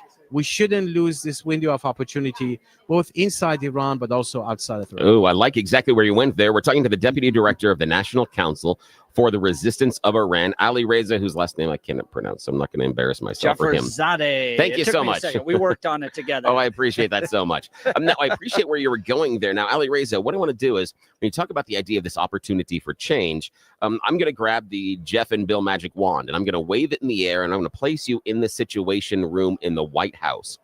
What do you tell the movers and shakers, the people that are the power here in the United States? What do you tell them to do to help push forward a revolution like we just saw in Syria? What are the things you feel the U.S. could do to basically not go in there and invade, but how can they plant the seeds for a potential regime change like we saw happen recently in Syria, as you pointed out? What's your advice to them? Well, the first step is that to hold the regime accountable for their terrorism, their rogue behavior, their nuclear weapons program, their killings in Iran, not what they have been doing in the past, but what they're doing right now. So there needs to be accountability. Where do you start? You start implementing the maximum pressure policy that the White House just announced. You start to go to the UN and trigger the snapback of all the sanctions that were in place before the nuclear deal, Iran nuclear deal in 2015. You put all of those sanctions on place. Second, you recognize the right of the people of Iran to overthrow the regime. Now, and I understand the delicacy of the diplomacy and all of that. All they really need to do is that to make a statement repeatedly, that the same way that the statement they made regarding Syria, that it's for the Syrian people to settle their score with Bashar Assad, which is what they did. The same situation exists regarding Iran. The people of Iran have the right to determine their future, to bring down their repressive rulers, and just go along that. There's no need for boots on the ground, no appropriation of money, none of that. And there is a force on the ground who's been doing that. We expose all the major nuclear sites of Iran, the NCRI. We have a platform that many people, the 10-point plan of Mrs. Rajavi, many people in the Congress and others described it as a Jeffersonian platform, and there is serious prospect for change. Every element to affect change, this movement has it, both in terms of leadership, in terms of platform, in terms of history. We've paid a high price. Just in the summer of 1988, as many as 30,000 political prisoners belonging to this movement were massacred by Khomeini, who was the predecessor of Khamenei, in a matter of weeks, hoping that they will finish off the movement. They couldn't. And so the price has already been paid. All they need to do is just recognize this very serious reality on the ground, and the rest will come afterwards. I have one more question. That is the Deputy Director of the National Council of Resistance of Iran. Another interview here, so very quick. Ali Reza, my impression is that Iran is starting to lean on cryptocurrency because some of their exports of oil have been constrained. Our current administration loves the idea of cryptocurrency. How important is cryptocurrency to the Iranian government, and what possible constraints, or what do we have any action we could take to help them or stop them from enriching themselves by using cryptocurrency? Your opinions? Well, my opinion is that, whatever means exist in the world, including new ways may come tomorrow, that would allow the Iranian regime to get funds, to be able to sell their oil, to be able to fund their terror operations under different pretexts. All of that has to stop. I don't care what form it takes. So long as there is currency and resources and money goes to Tehran, you need to find a way of stopping it. Talking with Ali Reza Jafarzadeh, he's the deputy director of the National Council of Resistance of Iran. If you want to learn more about his organization, go to ncrius.org. That stands for National Council of Resistance of Iran, ncrius.org. He's very busy today. He's got to run to another interview. What an honor to be able to talk to you today. Well, Thank this you was a so joy. much. Thank Always you, a sir. pleasure to be with you, Jeff, and also your colleague on the line. I'm always happy to come back. I would love to Yes, follow him yes, on please. X too. He's got a big following on X, well over 40,000 folks. So he's doing some big impact work there as well. Thank you so much. We'll continue Yes, thank with you, the sir. Jeff and Bill show live from CPAC. This is Denver's Talk Leader, News Talk 710 KNUS.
Welcome back to the Jeff and Bill Show. We're broadcasting live from CPAC in Washington, D.C. That's the Conservative Political Action Conference. I'm going to talk to you real quick about my friends over at the Art of Granite. Look, are you tired of those big box stores and bathrooms, remodels that promise savings but deliver headaches, limited choices, hidden costs, and cookie-cutter designs?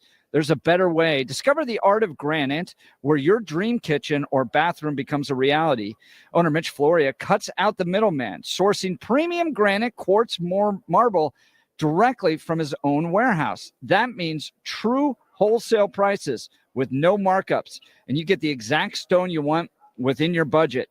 Mitch isn't just a supplier, he's a master craftsman. He'll transform those raw materials into stunning custom countertops. Mention KNUS and receive a bathroom countertop free when you purchase your fantastic new kitchen countertops. You can also get a kitchen or bathroom sink free when you purchase any countertop package. That's right, free. Don't settle for less. Experience the Art of Granite difference. Visit Mitch's showroom or explore his website at theartofgranite.com. That's theartofgranite.com, or call Mitch directly, 303-386-5919, 303-386-5919, theartofgranite.com. All right, hanging out next to me, the Lawyer Dana podcast, Dana Palmer. This is just part of the friendships you get to develop here at CPAC. And we were talking about skeet shooting. You're like a world-class skeet shooter, like rookie. Yeah, I won 2 rookie world championships. I started 2 years ago. And so you start out in E class, then D, C, B, A, AA, and then AAA. I'm on between AA and AAA. Wow. And one of the reasons they take your top 5 averages of your last shoots. Yeah. And I will shoot in any type of conditions, rain, heavy wind, like whatever. If they'll let us shoot, I'll shoot. A lot of people will kind of back off because they want to protect their averages. I don't care about my average. I just want to go out and shoot. I shot the most number of competitive American skeet targets in the world last year. What was the number? Like 20,000, something like that. 20,000 shots? 16 or 20,000 competitive. Yeah. Dude, how's your shoulder put up? Fine. Really? Yeah. So a lot of guys are really concerned about recoil. I don't have those issues at all. It doesn't bother me at all. It's because he's big. And in fact, Bill and I were talking about he's got this belt buckle on, and people are coming by and taking pictures of it. Oh, that's fantastic. Taking pictures of my crotch. Yeah. I hear that it looks a little bit like that WWE championship belt that you're wearing around your ass waist or something. I have one of these belt buckles I won. It's like a license plate. It is gigantic. Wow. Yeah. Do you know where those belt buckles came from? I heard this story. No. So the rodeo boys got a little jealous that the boxing boys got to wear their belts around. And so they invented buckles to combat a little bit of the envy that was taking place around the boxing boys. Buckle envy. Yeah, a little buckle envy. Well, it's the skeet buckles are very much, they look just like rodeo buckles. And as soon as I realized that this sport had them, I wanted one. Yeah, I bet. So I took Kyle Rittenhouse skeet shooting. I would love to go with Kyle. It was so much fun. You know, that kid's been through hell. He did literally. Go through hell. And he was just kind of coming out of it. And I think he's starting to find his place in the world. But we took him out after last year or a few years ago when we did the Western Conservative Summit. He came and was on stage there. And then we took him out shooting, had a ton of fun, a lot of friends out there. And he was a good shot. As you saw in the trial, he was a good shot. It's a little morbid to think about it. But that was a tough thing for him, man. I don't think he had a choice, and he went through hell. And that's the problem that it's better to be judged by 12 than carried by 6, but that judged by 12 is not an easy process. Yeah. It's something that you definitely have to think about. And I have the concealed carry insurance for all of that, and I drive from East Coast to West Coast. I've shot in like 17 states last year: California, Florida. On top of doing your podcast, on top of running your law firm, goodness, I do the podcast during the week when I'm at home. Yeah, and then every weekend, like I'm driving to somewhere. Now, thankfully, Texas has a lot of shoots. So most of my shoots are in Texas. But I go to Texas, Oklahoma, Arkansas, New Mexico. What do you shoot? I'm shooting a Krieghoff K80 and over under. So Okay. Krieghoff and Mercedes used to be partners, and In gun they split. manufacturing. And well, Krieghoff then went to make guns, and Okay. Mercedes went to make cars and Really? airplane motors and things. And so the Krieghoff shotgun is regarded as the Mercedes of shotguns. Wow. And so I have the base. It's a tool. I don't care what it looks like. Model, but there are others that go up to like $100,000, and I it's gotta check that out. they have these ornate, amazing decorations on them, and they're just incredible What- works of art. And guys go out and actually shoot with them, and I'm like, I'm not taking my Picasso out and shooting. Not that I have a Picasso, Right. but if I did, I wouldn't be taking it out and playing so with it, what flipping do it you around. compete with then? So we there's 4 gauges for American skeet. There's 2 actually different sports. The one that you see in the Olympics, Yeah. that's international skeet. Okay. I shoot American skeet, which is what most Americans shoot and most of the world shoots. And we shoot 4 different gauges: 12 gauge, 20 gauge, 28 gauge, and 410. So 12 gauge is like as thick as your thumb. Yeah. The 20 gauge is thick as your middle finger. The 28 is like your ring finger, and the 410 is like your pinky finger. Wow. And very little shot coming out of that 410. Very, very difficult. And we shoot 100 birds, clay pigeons. We call them birds, but they're not birds. I've never shot a bird actually. And I shouldn't admit that because most of the guys there would be like, World champion skeet shooter, never shot a bird. Yeah. If we're ever invaded by an armada of clay pigeons, about 30 seconds apart, 2 at a time, I'm your man. The country is safe. But and we do 4 rounds of 25. So a box of shells is 25 shells, and we go around the skeet field, and there's 8 different stations. And there's 4 boxes for a 100 bird event.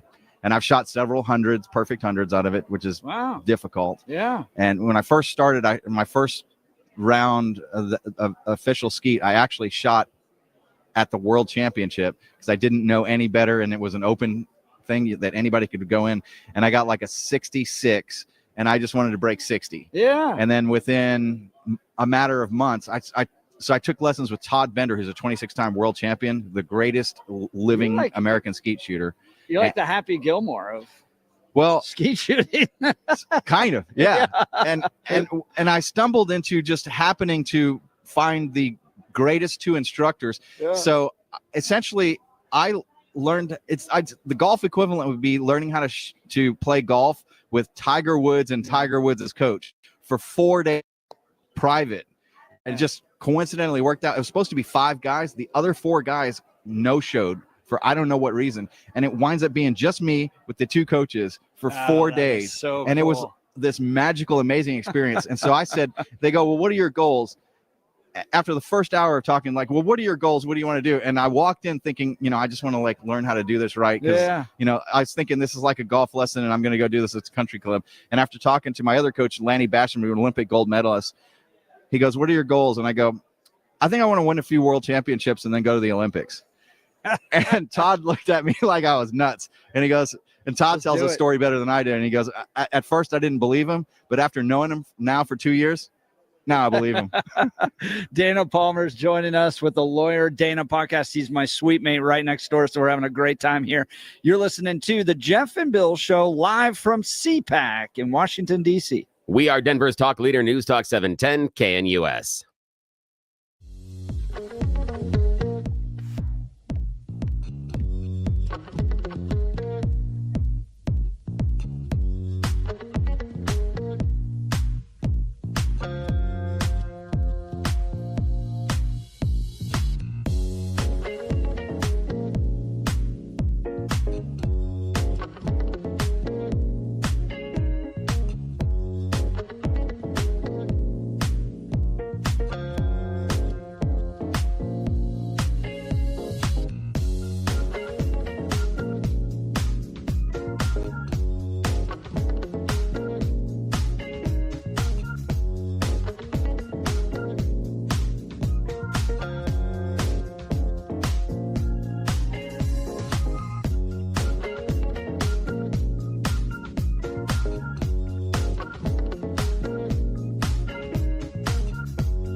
Welcome back to the Jeff and Bill Show, broadcasting live from CPAC as it kicks off its second major day here at the Conservative Political Action Conference.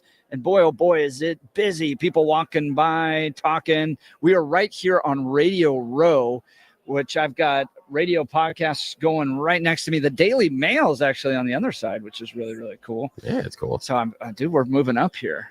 That is really nice. And got to remind our listeners to come and join us next Wednesday at IHOP. We're going to be at the IHOP in Greenwood Village. That is the one that is just south of Arapahoe Road and I-25. If you take I-25, you get off at Arapahoe Road, you head to the east, and then you take your very first turn to the south on, wait for it, Clinton Street. Yes, won't be hard for you to forget that one. You turn on Clinton and you drive all the way down. You'll run into IHOP there. It's going to be on your right-hand side of the road on the west side. That's where we're going to be. We'll be hanging out there broadcasting live. It's going to be with Mike Boyle and cowboy poet Jeff Hildebrand. He's not here with us today, but he is going to be with us on Wednesday, live in person.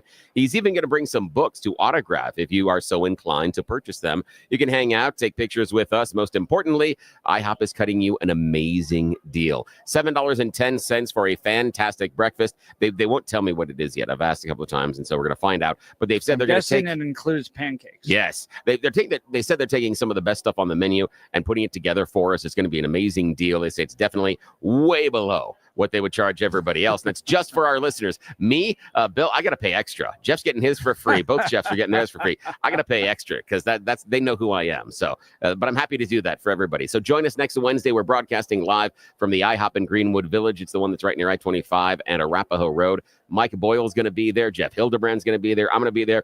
Jeff Hunt's going to be there. And let's see who else in the background crew. Mark Crowley, maybe Kelly Michaels. We'll see. You'll get to see a lot of us there. But most importantly, we get some time to chat with you off air and take some pictures and do some fun stuff. So I really hope each and every one of you that has some time that morning, swing on down, join us at the IHOP in Greenwood Village. Because think about, is the stuff that you got in the fridge or the pantry really going to satisfy you for breakfast that morning? You can come down, have a really good breakfast, less than what they'll charge you at those coffee shops or even at those fast food places.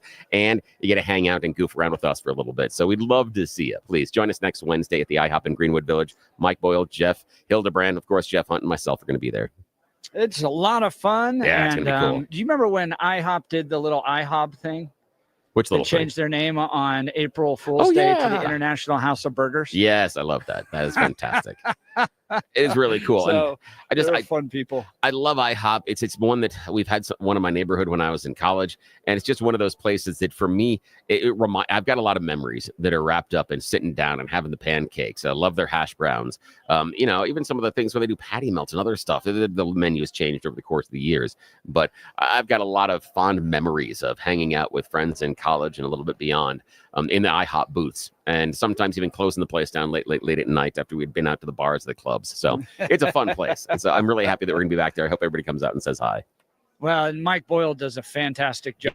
Yes. When you get him involved, he goes around, says hi to everybody. It's like a big party with It Mike. is. Anywhere you're hanging out with Mike, it's a big party. It is. I'm so happy that he's going to be there with us. So again, you get to talk to all of us, take pictures, make fun of us. I will definitely play along. Take some goofy pictures. I am all in. We'll do some fun stuff. Even if you don't like me, I'm going to give you pictures that you can show all of your friends about what you did to Bill Thorpe. So come on out. Yeah, we'll have some fun. I really appreciate it. So we're continuing our live broadcast from CPAC. That's the Conservative Political Action Conference, where thousands are gathering. They heard from Elon Musk, J.D. Vance, Steve Bannon yesterday, Donald Trump tomorrow. The energy continues. So stick with us. You're not going to want to miss it. You're listening to Jeff and Bill. This is Denver's Talk Leader, News Talk 710 KNUS.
It is 8 a.m. in the Mile High City on this Friday, February 21st. Good morning, Denver, Colorado. You've tuned in to the Jeff and Bill Show, News Talk 710 KNUS. I'm your co-host, Jeff Hunt, along with Bill Thorpe, bringing you the freshest insights, hottest takes from the right, left, and center.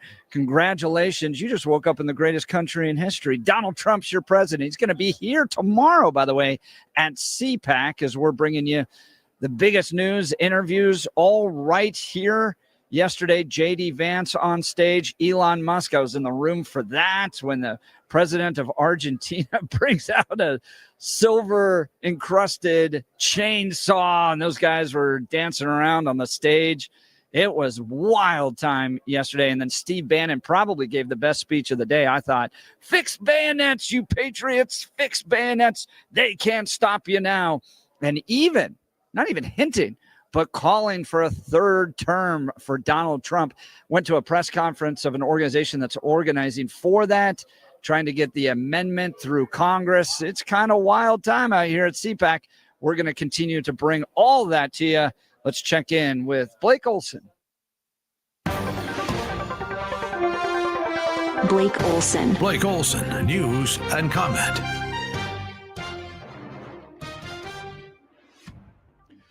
Thanks, Jeff. 26 and cloudy with snow in Denver, expecting a high of 41 today. The 7-10 5-day forecast coming up. Our top story, road conditions are challenging, as Bill reported this morning.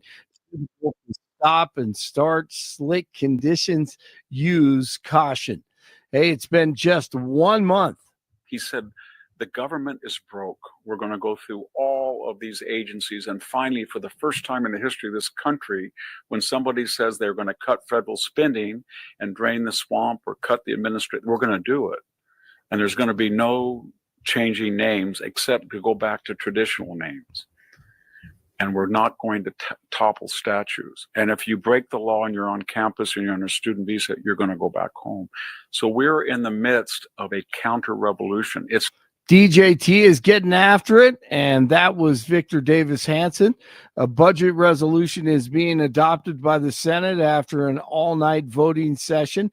The so-called Votorama began last night at the Capitol and lasted until early this morning. The resolution clears the path for Republicans to pass $340 billion in funding, including $175 billion for border spending and immigration enforcement. Rand Paul says he wants the money to come from the waste discovered by Doge. So all the administration would have to do is bundle together several $100 billion of savings, which it appears they're finding, bundle it together in one bill, send it back to us, and by simple majority, without any help from the Democrats, Republicans could cut spending. Instead, things aren't what they appear to be. You see all this great work being done to cut spending, to cut waste, fraud, and abuse, and then you see the Senate acting. We're going to vote all night long to set up a bill to increase spending by $340 billion. See if they can figure that out. Kash Patel is now in charge of the FBI as he tries to disinfect the Bureau. Adam Schiff will be one of the first creatures on his list. Their colleagues that pepper sprayed them, that beat them with poles. Tell them you're proud of what you did, Mr. Patel. They're right there. They're guarding you today. Tell them how proud you are. That's an abject lie, and you know it. I've never, ever accepted violence against law enforcement. I've worked with these men and women, as you know, you my entire glorified life, it in song, and I did Mr. not Patel. make a single dime out of In it. song. Well, let me. How about you ask them if I have their backs, and let's see about that Let me ask answer. you this. There is no way Schiff wasn't beat up as a kid. He is Satan. DJT will reportedly take over the U.S. Postal Service soon.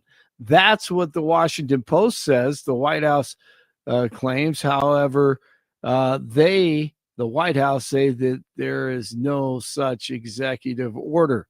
If they do, hey, good on them. An explosion at the West Maui Resort. A West Maui Resort has left at least 7 people injured. 3 of the victims are in critical condition and were airlifted to a hospital on Thursday night. The victims' ages range between 18 and 74. The explosion happened at the Whaler on Kaanapali Beach at about 6:15. Video shows debris shooting out of the building. Guantanamo Bay is being cleared for illegal immigrants sent there by 47. The Homeland Security Department said Thursday that the 177 Venezuelans being detained at the naval base were put on 2 passenger planes Thursday morning and sent to an airfield in Honduras, where another plane will take them back to Venezuela. It's not clear if the U.S. plans to send additional illegal immigrant criminals to Guantanamo. Jasmine Crockett, one of the dumbest people in D.C., somehow she's worth $2 to $9 million. I wonder how that happened. But doesn't think hardworking Americans deserve $5,000 in dividends. We had a once in a lifetime pandemic. The bad part is that I don't know if it's once in a lifetime, because we know that Ebola, unfortunately, was detected right here in New York here recently. And if we continue down this road of getting rid of scientists or deciding that we don't want to rely on experts as it relates to what they're telling us to do, or we don't want to deal with vaccines and medicine in this country, then we may be facing not only our next pandemic, but our next 2, 3, or 4 pandemics because of their incompetence. So no, we are not in the business of giving out money. And honestly, I don't know what $5,000 will do. That's our money, genius. Evidently, we are in the business of giving out money to sleazeballs like you. Canada beat Team USA 3-2 in overtime in the championship game of the 4 Nations face-off as they get back at the U.S. after that loss over the weekend. Nuggets over the Hornets last night. It's 23 in North Glen, 24 in Littleton, 26 in Denver. Jeff and Billy continue. Do you think that Elon Musk is staying up night just worrying about excessive spending? Yes, I do, Bernie. Blake Olson, News Talk 710 KNUS.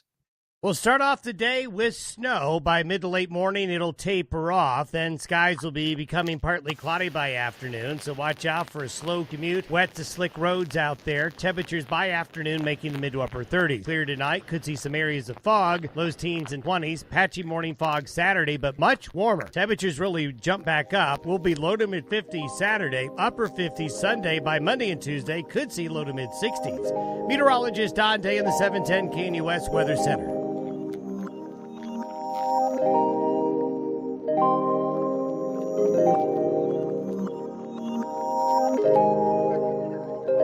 Welcome back to the Jeff and Bill Show, broadcasting live from CPAC. That's the Conservative Political Action Conference here in Washington, D.C. I want to talk to you real quick about my friends at Colorado Christian University. Do you know a high school student who has a passion for engaging in cultural and political issues? The knowledge and skills needed to impact the world through civic engagement is an ever-increasing need in today's society.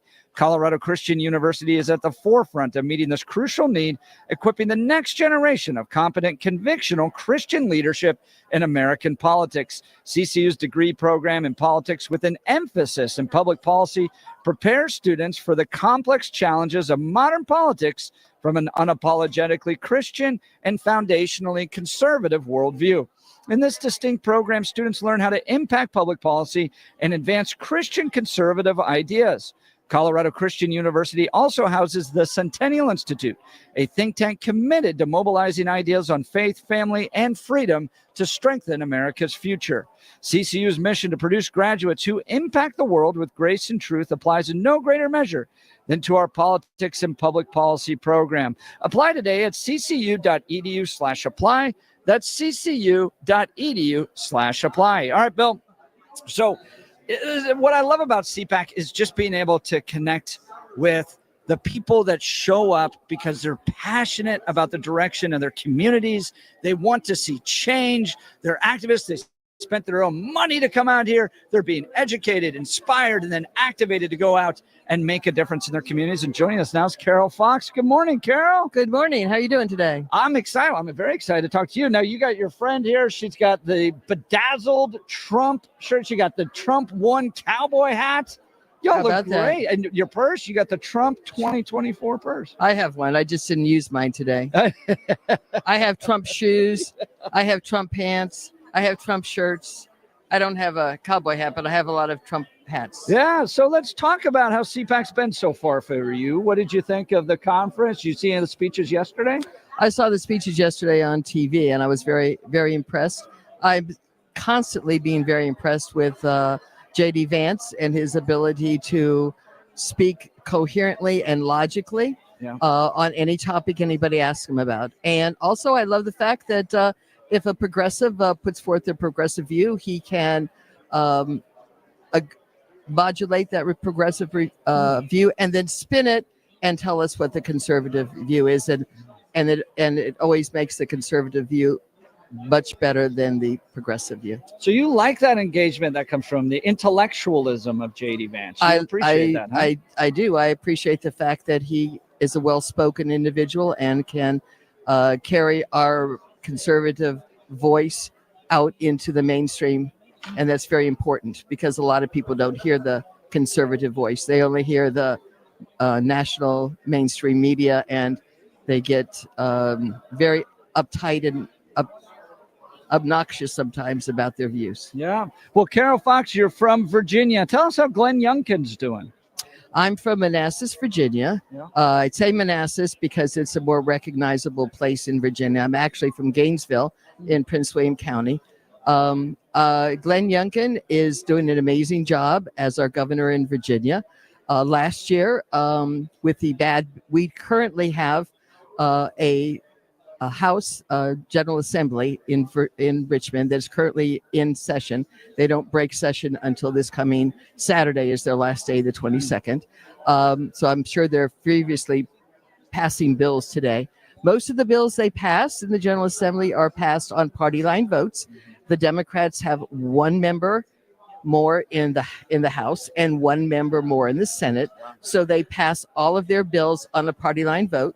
They passed some very difficult and obnoxious bills. And last year, Glenn Youngkin vetoed about over 200 bills that the Democrats passed. I'm sure that he's going to be vetoing a lot of bills again this year. I have been following some of the bills, but they're bills that are more locally, things that apply to me locally in where I live. So I won't discuss those bills. Well, let's talk, because you are facing some issues with the federal government, what Trump wants to do and how your county's responding to it. Can you tell me about those? Well, Glenn Youngkin has also echoed the fact that boys in girls' bathrooms, boys in girls' sports teams, and boys in girls' locker rooms, biological boys who have a fantasy belief that they're a girl, are currently allowed to use those facilities. And particularly in my county, in Prince William County, unfortunately, we have only two Republicans on the school board. The rest are Democrats. We just spoke about that this past Wednesday night when they talked about the Title IX program. And we did bring out to them that if the policy, we looked at the policy, the amount of money, they're asking for a $1.89 billion budget, I should say, to fund the schools for next year. And part of that budget is the DEI office and all of the head of that one, the administrator, and then all of her people that work underneath her with all the people that work underneath them. That's over $1 million in spending that will no longer be funded for the federal government. Plus, if they don't change their policy, it's a policy that's in their regulations. If they don't change their policy about boys and girls bathroom, they're going to be losing about $50 million out of that budget. And I'm not sure where they're going to get it from because I think that the people in the county are pretty much tapped out as far as the money that they're collecting from us. Right now, the Board of Supervisors is also looking at the budget, and they want to raise our taxes 5.67%, which is going to be very difficult for the people in our area to fund, especially the people on the eastern end who all of the Democrats represent. One of the other things that needs to be considered is the car tax.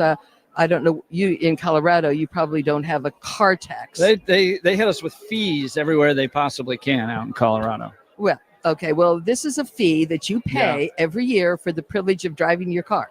Yeah. So a registration fee. Yeah. No, it's not a Different than that, registration huh? fee. It's a tax. Yeah. It's a literal tax on Yeah. your car. And they changed their method of figuring the tax. And what they did is they went to a different, instead of using the Kelley Blue Book, they went to a different source, and that increased the car I was tax. gonna say, because- any source that increased it, right? because they figured your car is worth more. Yeah. And so every time your car is worth more, you pay more in taxes. For example, I bought a 2023 Nissan Pathfinder. Yeah. Okay, that was in April of 2023. Well, the next month I got a bill from Prince William County for an additional tax on my car because I'd already paid for my 2017 car. Now they wanted the additional tax that would pay that tax till the end of the year. Yeah. And so they wanted an extra $1,200. And that was on top of me paying a 3% tax when I bought the car. So now I have to pay an additional tax to drive the car. Yeah. So now this year is coming around. This past year that came around, the tax on that car for this year for 2025. Last year it was $15,000. This year it's only $12,000, like $900, which is really $13. It went down $200. Wow. So, and my husband has a 2018 Toyota Yaris. Do you know how big that car is? No, they're tiny. It's about they blow over in the wind. It's about the size of where we're sitting. Yeah, right now. exactly. Okay, he had to pay $350 tax on that car. So as your car gets older, the tax seems to increase. That's crazy. In Colorado, it kind of goes the other direction. But I would trade your governor for our governor any day. Does he have another term? Is Glenn Youngkin? No, in Virginia, governors are term limited to 1 year. One term. So Wow. right now, our lieutenant governor, Oh, I like her. Winsome Sears, Yeah. is running for governor. What do you think of her? She seems impressive. I think Winsome Sears is an awesome lady.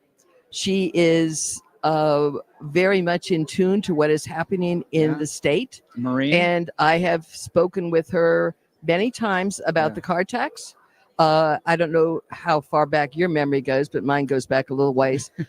Governor Gilmore won in the state of Virginia when only Democrats were winning the governorship. He ran on getting rid of the car tax.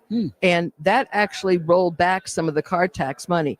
But right now, the amount of money that the General Assembly has put into that has shrunk because that was done in like 1990 or 19 something in that area. So the amount of money that's in it no longer pays for the first $10,000 of your car. It only pays for like the first $3,000 of your car, and then the rest is taxed. Okay. So because the amount of money that's in there and the number of people that have come into the state. Wow. So we're talking with Carol Fox, an attendee here at CPAC. She's from Virginia. Now, you as you mentioned, you've been around and you've watched the conservatives and the Republican Party change a little bit. I want to get your perspective. You know, back in 2015, I'm not even sure Donald Trump spoke here. And it was... Yes, he did speak here in 2015. Yes, he did. But he wasn't, they did a straw poll, and I believe at the straw poll, I don't remember if it was Rubio who won the straw poll or if it was, oh gosh, what's the guy from Texas? What?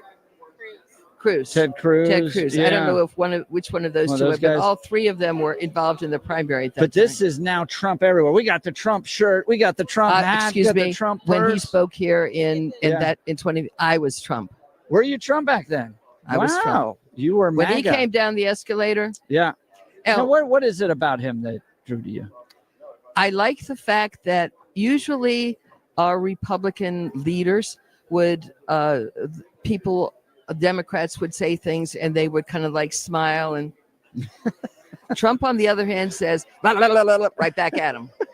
And I want people to fight back. You want the fighter. I want the That fighter. is And great. Lau, last 4 years, I've been saying, darn it, I sure could use a few mean tweets right now. Now, Bill, do you have a question for Carol Fox? Yeah, I got a question. Being such a staunch Trump supporter, what I want to know is, how are you going to determine success? Let's fast forward to the end of this term. What are your top 3 things that you want to see that he has accomplished in order to determine that his time in office was a success? The top 3 things. Number 1, I want immigration stopped, which he's already pretty much done. And I want to see the criminal, illegal aliens out of this country, because I don't believe as Americans we deserve to be victimized by criminals from other countries. And then I would like to see the other illegal aliens that came in self-deport back to their country. I would advocate for having regular flights from Dulles Airport and other major airports in the country, where if you wanted to fly back to Guatemala or to Buenos Aires, Venezuela? that you could, well, I don't know if Venezuela lets our planes land there, but if you wanted to fly back to those, you could sign up for a free flight back to your home country, and we'd be happy to help you go through security and get on the plane. So it sounds all immigration. Those are your Well, big I would like my economy to improve too. I would like inflation, obviously, to go down. We need to stop killing birds, the chickens, but we also need to find out why we have bird flu and how the bird flu is spread. Because if you don't figure out how those 2 things happen, you're never going to stop it. We need to figure out how the bird flu is spread. For example, if an inspector goes from a facility that has bird flu in his car and he drives over the ground in that area and walks around that area with his clothes and his shoes on and tests the birds, does he then get back in his car and drive to a place that doesn't have it, get out with his shoes and clothes on that he was around the birds that were sick, and then walk around non-sick birds? Does he need to change all of his clothing and scrub down his car with antiviral stuff before he goes to another facility? Is he spreading the flu? I'm flashbacks to COVID and cleaning our groceries. Well, no, but I'm just curious. I mean, for a long time, doctors operated on you with their hands, their bare hands, and then they went to a woman and helped her deliver her baby with his same bare hands without washing in between, and he spread the bacteria, and the mother died, and the guy died, and everybody died. Wow. So, Bill, do you have any thoughts on how the bird flu is spreading? You're kind of well read on that stuff. Yeah, it's basically flu transmission. It's things through droppings. It's an aerosol. It gets accessed through the air. So if you're around droppings and things like that, so it's mostly you're gonna have to breathe it in.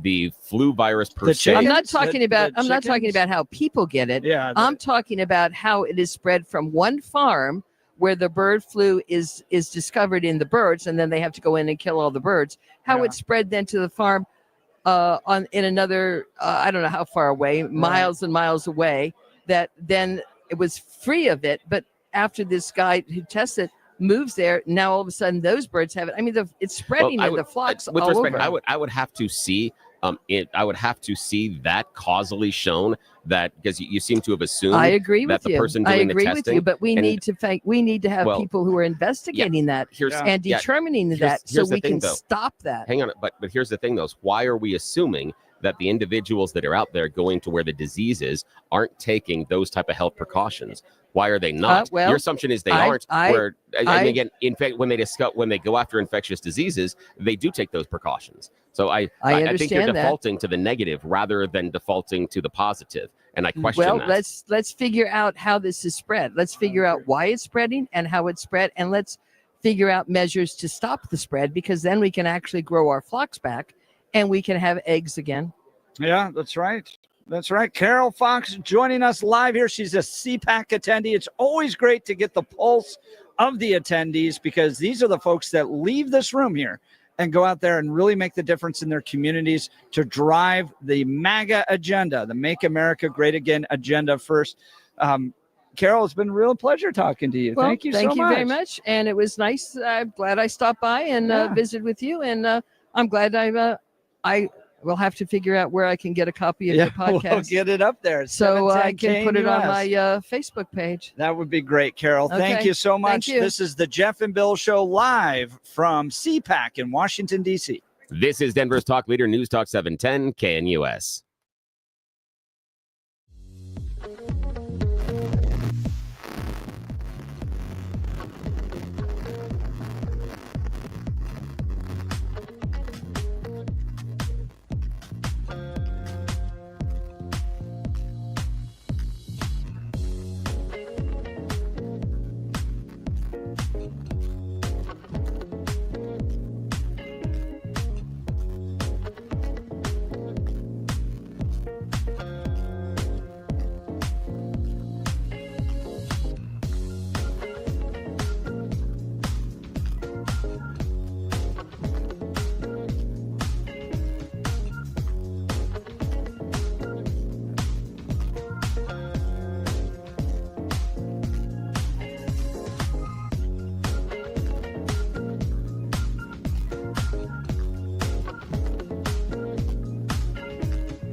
Welcome back to the Jeff and Bill Show, broadcasting live from CPAC. That's the Conservative Political Action Conference here in Washington, D.C. Bill, you'll never believe the guy that just came by. I'm going to try to get him on the radio a little bit later.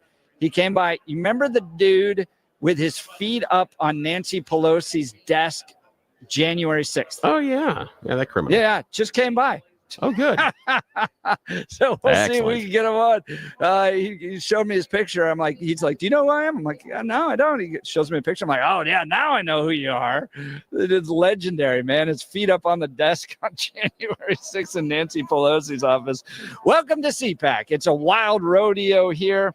And in fact, Bill, Mike Lindell has just taken the stage. Are we able to go listen to see what Mike has to say? Oh, let's see if it works. Thank you, everybody. When I wrote the book that you all received, What Are the Odds from Crack Addict to CEO, I used mathematical odds to prove that God exists. We all have things that happen to us all the time that we say, wow, that's a 1 in a million, or maybe that's a 1 in a billion, or things that we say, that's impossible. Well, when do we put them all together and say it has to be a miracle? Okay, well, I remember getting invited to the White House for the first time and sitting next to our great president, and the cameras went live to the nation, and all my friends at home, and some of them were still on crack, are going, looked up and said, what is this crack addict doing with the president? Jesus is real. Could this would be impossible without God?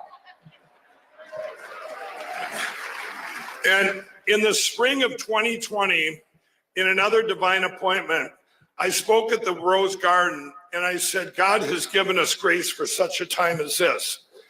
Well, then we were hit with the China virus and a stolen election. And over the next 4 years, people would come up to me all the time and say, Mike, this doesn't feel like grace. And I would say, oh, but it is. God uses all things for good for those who believe.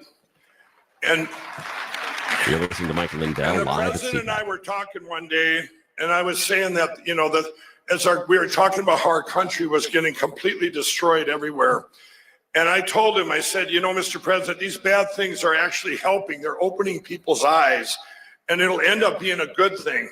And he said, well, Mike, they're destroying our beautiful country, and it's going to take so much to fix it all. And I said, sir, with God, all things are possible, and God working through you, you'll get it fixed faster and better than ever. Well, hasn't this first month been a miracle, huh?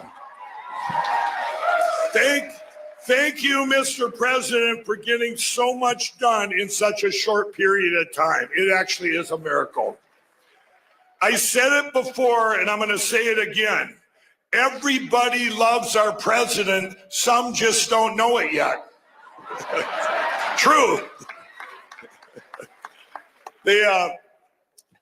This has all been on God's timing, and I believe our great president, if he was put in right after the stolen election, we would have lost our country forever. It would have been too soon. There were so many things that we had to find out over the last 4 years. And we especially, there was one thing that was important. We had to get our voice back. On January 7th and 8th of 2021, those 2 days are historically important. 1.2 million people were deplatformed and canceled on Vimeo, YouTube, Suckabuck's Facebook, Jack Dorsey's Twitter. If you spoke out about the stolen election, you were deplatformed. The rest of the country was too afraid to say anything because of January 6th. They went completely silent in fear. And it reminds me, like when I was a kid, we had black and white TVs, and we would turn them off as kids, and they would go down to a little tiny dot. And we would go and we'd turn it on right before that dot went out. It would all come back to life. Well, that little dot was our voice. And if our voice would have went out, it would have been just like Ronald Reagan said, we're like a beacon of light on a hill. If the lights go out here, they go out everywhere. It would have been over. But our voice did not go out. We turned that back on, and our voice has gotten bigger and brighter than ever before. And this is This is, we never gave up. People started forming their own platforms, and this is where CPAC came in. How important is CPAC that gave us a platform? I couldn't speak anywhere back then except for CPAC. So important is CPAC. Mike Lindell live from CPAC on 710 KNUS. I and many of you were giving a world stage for our voice when almost every other platform had either blocked us or given up. We never stopped speaking out, and our voice has grown to the biggest it's ever been. We have beaten, there's two parts to this. We've beaten the biggest cover-up of the biggest crime in history. The uniparty, the deep state globalists, and the media tried to completely bury the truth about the 2020 election. 4 years later, evil has failed. Everybody knows the truth. I told people before the 2024 election, if they tried to steal it again, just like if they'd have tried to give us China virus 2.0, we would not have stood for it. We would have said, open up those machines. Or we would have said, no, we're not going to sit out in snowbanks wearing masks and be banned from our own houses. We would not have tolerated another stolen election. And evil knew this, and they also knew that it was too big to rig, as the president likes to say. Welcome back to the Jeff and Bill Show. We're live here from CPAC. That's the Conservative Political Action Conference in Washington, D.C. And joining me now, we have with us right here, Julie Lavender Ledoux. She's an author. Her website, thequestforwonder.com. We're going to kind of go back and forth between the main stage as well as people that we're talking to here. She's written some great books. I'm going to put them up here. Right, thequestforwonder.com. Julie, thanks for joining the Jeff and Bill Show. Well, I'm glad to be here. This is really fun. Yeah, tell me why you're writing these books. What are these all about? Okay, I got to tell you the truth. This is hard for people to really process, but the truth is they're trying to kill us, Jeff. There's an agenda, a deadly agenda that's making people sick. And there's an agenda, there's a mind virus, there's a political virus. They tried to foist a physical virus on us, but it is a convergence of a deadly agenda. They're trying to kill us. So who, Jeff, is going to tell your kids? Yeah, well, what are we going to tell the kids? That there's that agenda out there? Well, here's the deal. Let me just phrase it this way. There's certain things you can't leave out of a conversation. Like, for example, if your dog gets run over by a car, or grandma dies, or God forbid, mom and I are getting a divorce. You have to sit down and wrestle with big ideas about death and life and grief and consequences and healing. You can't avoid that. But people are usually not equipped to have conversations about the big ideas that really do have the most effect on all of us, right? These are the things we have to talk to our kids about. Wow. But I, Jeff, am the red-pilled Mary Poppins. That's right, the red-pilled Mary Poppins. Right. Okay, here's the deal. The funny thing is a lot of people don't even know who she is anymore. Yeah. This is a vintage movie you should all see, right? And she was a nanny coming into a dysfunctional family with children who were disconnected from their father and mother, who were in pain. And she came in to teach them about the biggest issues in life. But she said, I'm going to give you the spoonful of sugar to help the medicine go down. And my books are the spoonful of sugar. Wow. Let me can I just tell you the premise? Please You do. tell me Let's if hold you're- them up here so the camera can see them. Constance and the Battle for Wonder is one of them. Is book one. This is the Amazings series, like plural. Okay. Okay. So here's the deal. Constance and her family live in a town of people that are 100% colorblind, except for her and her family. These people are colorblind because they conform to something called the prescribed order. You have to have authorized ideas. You have to conform to what the order says about everything. So everyone in the town of Greystone Heights has lost the ability to see color. So then they only think gray and want gray. Well, Constance and her family interact with this supernatural realm called wonder. It's not an idea, it's a realm. And because of this, they see color. And because of this, they won't conform to the order. Well, what happens if the elders of the order have a chance to get their mitts on Constance, and through her neutralize the only family that stands between them and complete domination. Can you imagine where that could go? Right. By book 5, I've exposed the use and abuse of science, terror and fear, mind control, propaganda, the abuse of science, Yeah. the idea of origins. And by book 5, I literally take on the flippin' World Economic Forum in a way that is hilarious and exposes it. Besides which, I wrote about weather weaponry. And I was thinking, well, they're going to think I'm crazy. And what just happened right now? Everybody's talking about geoengineering. I've already covered it in my books. So if you have to have hard conversations with your kids about censorship and death and life and tyranny, why not do it with wonder? Like, I don't want to red pill your kids. I want to wonder pill them. That is cool. So they Wonder can go pill to the Wonder and get what they need to deal with all this BS. We're talking with Julie Lavender Ledoux. She's an author. Her website, The Quest for Wonder. The Quest for Wonder. We're out here at questforwonder.com. We're out here at CPAC. That's the Conservative Political Action Conference in Washington, D.C. All right. So how are the books doing? Great, because I'm talking to you. Yeah. Okay, Lots of sales going up here's the right deal. now. You know what? These are so anti-establishment. Yeah. People don't want to touch them because I go everywhere. Yeah. I go everywhere. Well, okay. conservatives are the new punk rock right now. Yes, we are. We're I don't have the absolutely right pushing. haircut, but Yeah. I'm going for it. I'm getting a haircut next week. Here's the deal. You can't get these on Amazon. You can't get them anywhere except for if you go to your website. thequestforwonder.com. But if people go there, they're going to get this first book for free with an audiobook. Hold the book in your hand. Yeah. Do you feel how heavy Quest- it is? yeah. Because Quest for Wonder. it's magazine quality paper and 20 full color illustrations. Why? Because you can't tell children that color is a metaphor for understanding free speech, revelation, and clarity, and then give them my book. That's So a you good have point. to give them full color, beautiful illustrations to show them, Big, to beautiful illustrate the illustrations. beauty of these ideas, right? And it's for ages 10 to 14. But if you go to thequestforwonder.com, you'll get book 1 for free with an audiobook for free. Look at that. Look at that deal. Now, And Bill, then you have to go, of course, buy the rest because you're going to need them. Bill, do you have a question for Julie here? Yeah, Julie Lavender Ledoux. You say they are trying to kill us. Who's they? Well, I believe the World Economic Forum has a depopulation plan. So you believe the World Economic Forum is trying to kill everybody or just Americans? No, they want to leave about 500 million of us around just to do the hard work But for them. who's us? Well, whatever people that survive the sheeple. They've come out and said this kind of thing.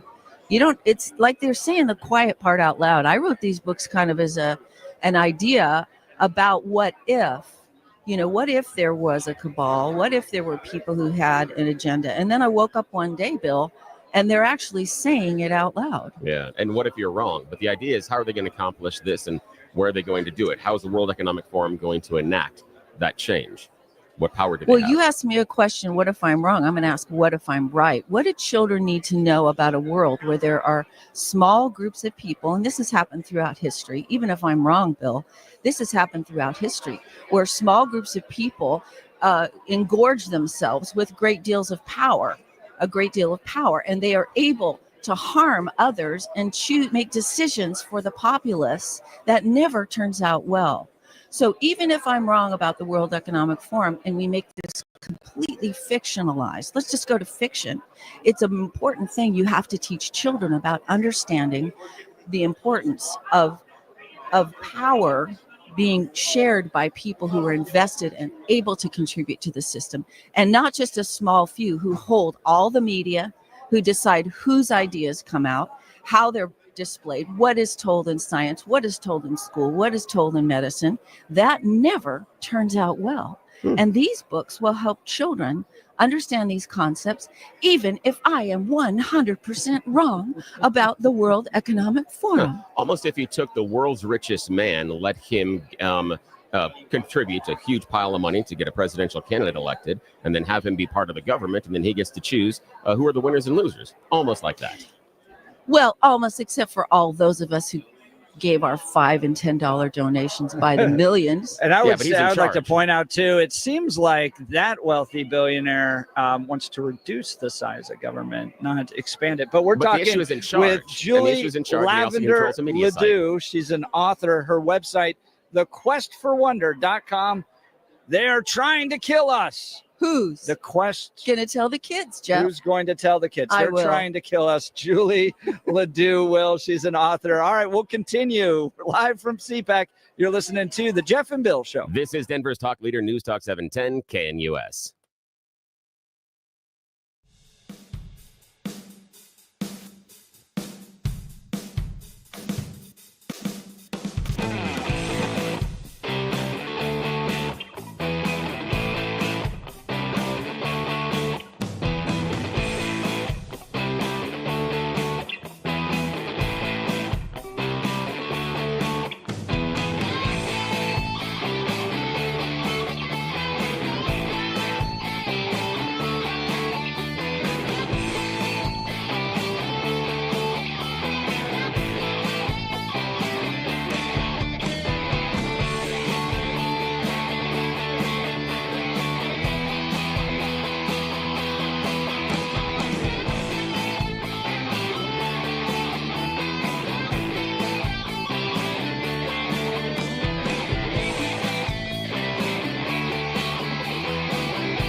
Welcome back to the Jeff and Bill Show. We are live here from CPAC. We're watching who's on the main stage. We're jumping in between folks coming by. Bill, do you need to debrief with me a little bit on the last guest? No, she was entertaining. They're trying to kill us. Yeah, I still don't know who's who going to they tell the is. kids. Yeah. The World Economic Forum. Yeah. And I like the idea, and this is something to, we're having a conversation with a little bit off air, is the idea that she's like, well, we just need to expose the kids to these ideas. We just need to expose them. Isn't that the thing that was the problem earlier today with the trans kids and the sexuality in the schools? So I'm not Different sure. level. I'm not Different sure types who I'm of supposed to be mad exposure. at as far as the exposure. Because at one point, we're not supposed to expose the kids to any of this stuff, and now we're exposing the kids to all this stuff. And it's very weird as far as what we're supposed to expose and why. And so I probably shouldn't say anything Well, more. I am sympathetic to the idea that there is a cabal of people trying to kill the little ones, and their name is Planned Parenthood. And hopefully they're getting defunded here. So I'm a little sympathetic to what she said. They're trying to kill us, especially if you're a preborn child. Well, we're going to be bouncing back and forth. We have guests coming all the next hour as well. We're watching the main stage. Carrie Lake, I think, is supposed to be up there. We may go to her. It's just pandemonium here at CPAC. But you can join the pandemonium next week at IHOP, right, Bill? Yes, we are going to be broadcasting live next Wednesday from IHOP in Greenwood Village. Basically, just it's a little bit east of I-25 and a little bit south of Arapahoe Road. We're going to be there from 6 until 10, broadcasting live. IHOP is going to hook you up with a delicious breakfast for just $7.10. They're taking some of their normal higher-priced items, putting it onto a plate, and making sure that you get an incredible value. It's going to be twice what you can get at any of those fast food places or coffee shops. Plus, you get to hang out and be a little silly with us. We'll take pictures. We'll goof around with you. Again, it's going to be 6 until 10. Mike Boyle from the restaurant show is going to be there. Jeff Hildebrand, our cowboy poet, he has today off. He's going to be joining us on Wednesday. He'll be there live. He'll autograph books and things for you.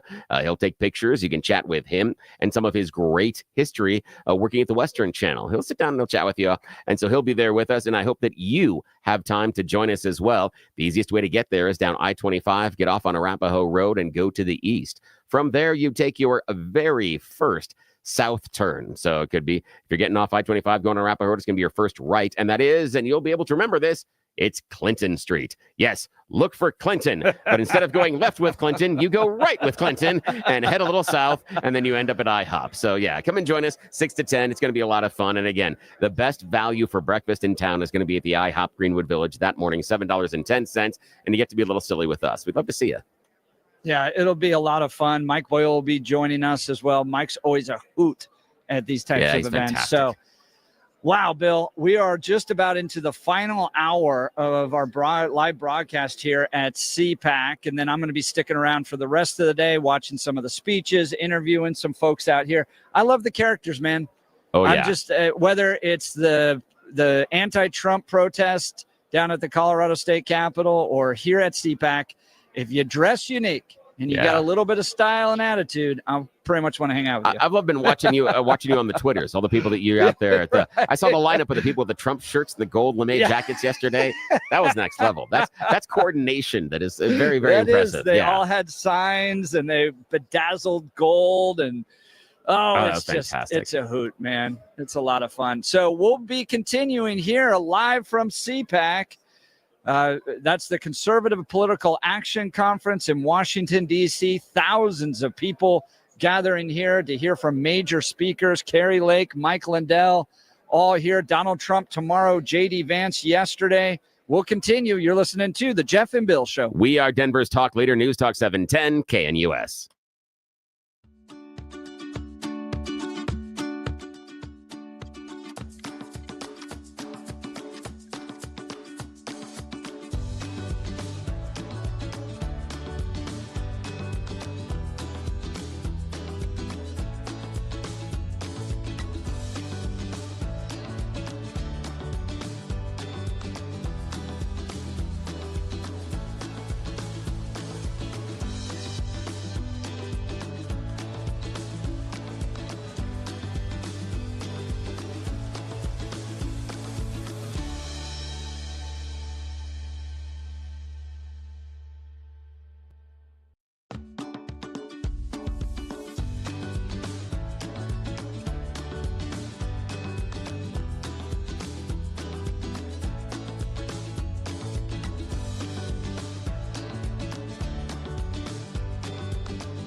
It is 9 a.m. in the Mile High City on this Friday, February 21st. Good morning, Denver, Colorado. You've tuned in to the Jeff and Bill Show, News Talk 710 KNUS. I'm your co-host, Jeff Hunt, along with Bill Thorpe, bringing you the freshest insights and hottest takes from the right, left, and center.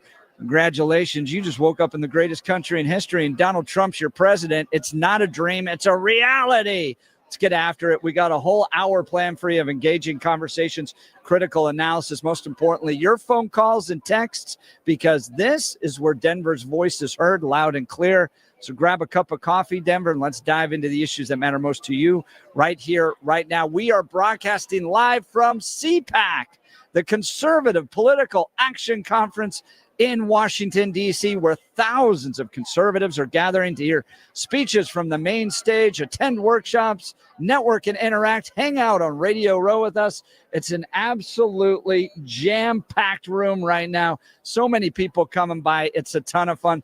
We're going to hear from guests here. We might go to the main stage. There's just a lot happening. So stay with us throughout this entire hour to hear the latest from CPAC live in Washington, D.C. Let's check in on news with Blake. Blake Olson. Blake Olson, news and comment.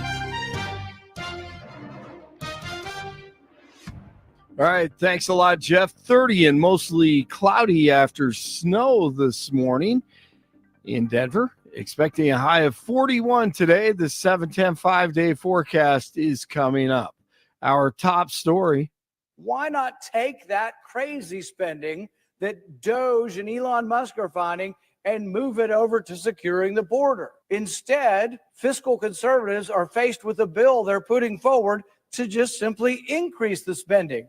That's Rand Paul. The Senate is adopting a budget resolution after pulling an all-nighter. The so-called vote-a-rama began last night at the Capitol and lasted until early this morning. The resolution clears the path for Republicans to pass $340 billion in funding. I'm all for moving it around.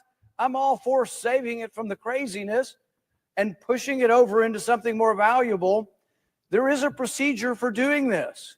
It's a special procedure, doesn't require any Democrat vote. It can happen through simple majority, and it has a fancy name. It's called rescission. Well, this is how it all works. They'll figure it out, just like DJT has figured out the counter-revolution. Victor Davis Hanson.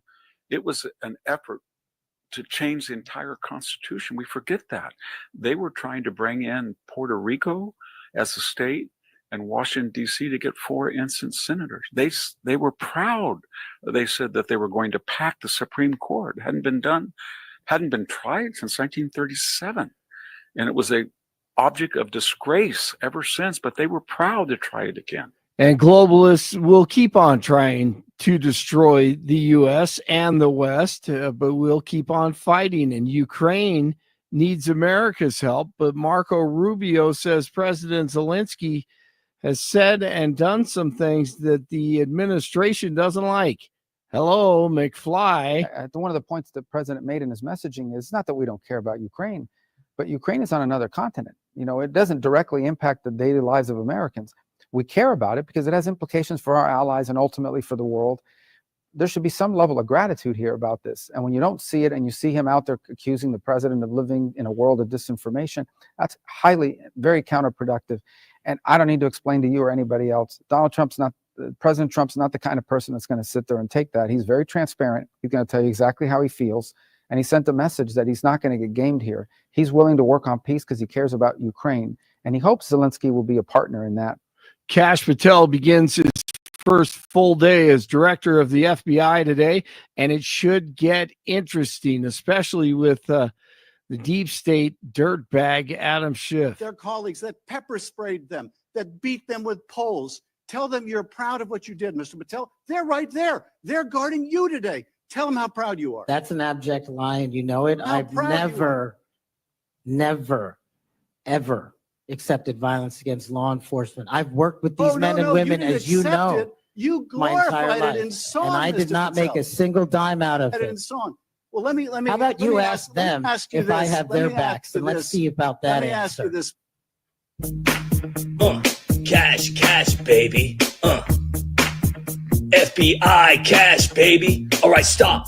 I've been confirmed, so listen. All right, so keep an eye on that. Get your popcorn out. Luigi Mangioni's next New York court appearance set for this afternoon. He's accused of murdering the United Healthcare CEO Brian Thompson in cold blood last year, but he pled not guilty. Israel's military says one of 4 bodies handed over by Hamas Thursday was not a hostage. The bodies released included 2 children, ages 4 and 9 months. Another was supposed to be the children's mother, but forensic analysis confirmed it was not her. There's a new app offering bodyguard rideshare services in New York City and LA. The app called Protector is available in 2 big cities for those who want to fork over $200 an hour. Customers would get a rideshare vehicle that would come with a private armed security from a law enforcement or members of the military. The New York Yankees are changing their infamous facial hair policy. The team will now allow players to have well-groomed beards starting this season. The Yankees have banned players from having facial hair in the past other than a mustache since the 1970s. Canada beat Team USA in the revenge match in overtime in the hockey Four Nations face-off last night. And NBA, the Nuggets beat the Hornets. 29 in Westminster, 28 in Englewood, and it is 30 in Denver. Jeff and Billy continue. TGIF, have a great weekend. Blake Olson, News Talk 710 KNUS. We'll start off the day with snow. By mid to late morning, it'll taper off. Then skies will be becoming partly cloudy by afternoon, so watch out for a slow commute. Wet to slick roads out there. Temperatures by afternoon making the mid to upper 30s. Clear tonight. Could see some areas of fog. Lows teens and 20s. Patchy morning fog Saturday, but much warmer. Temperatures really jump back up. We'll be low to mid 50s Saturday, upper 50s Sunday. By Monday and Tuesday, could see low to mid 60s. Meteorologist Don Day in the 710 KNUS Weather Center.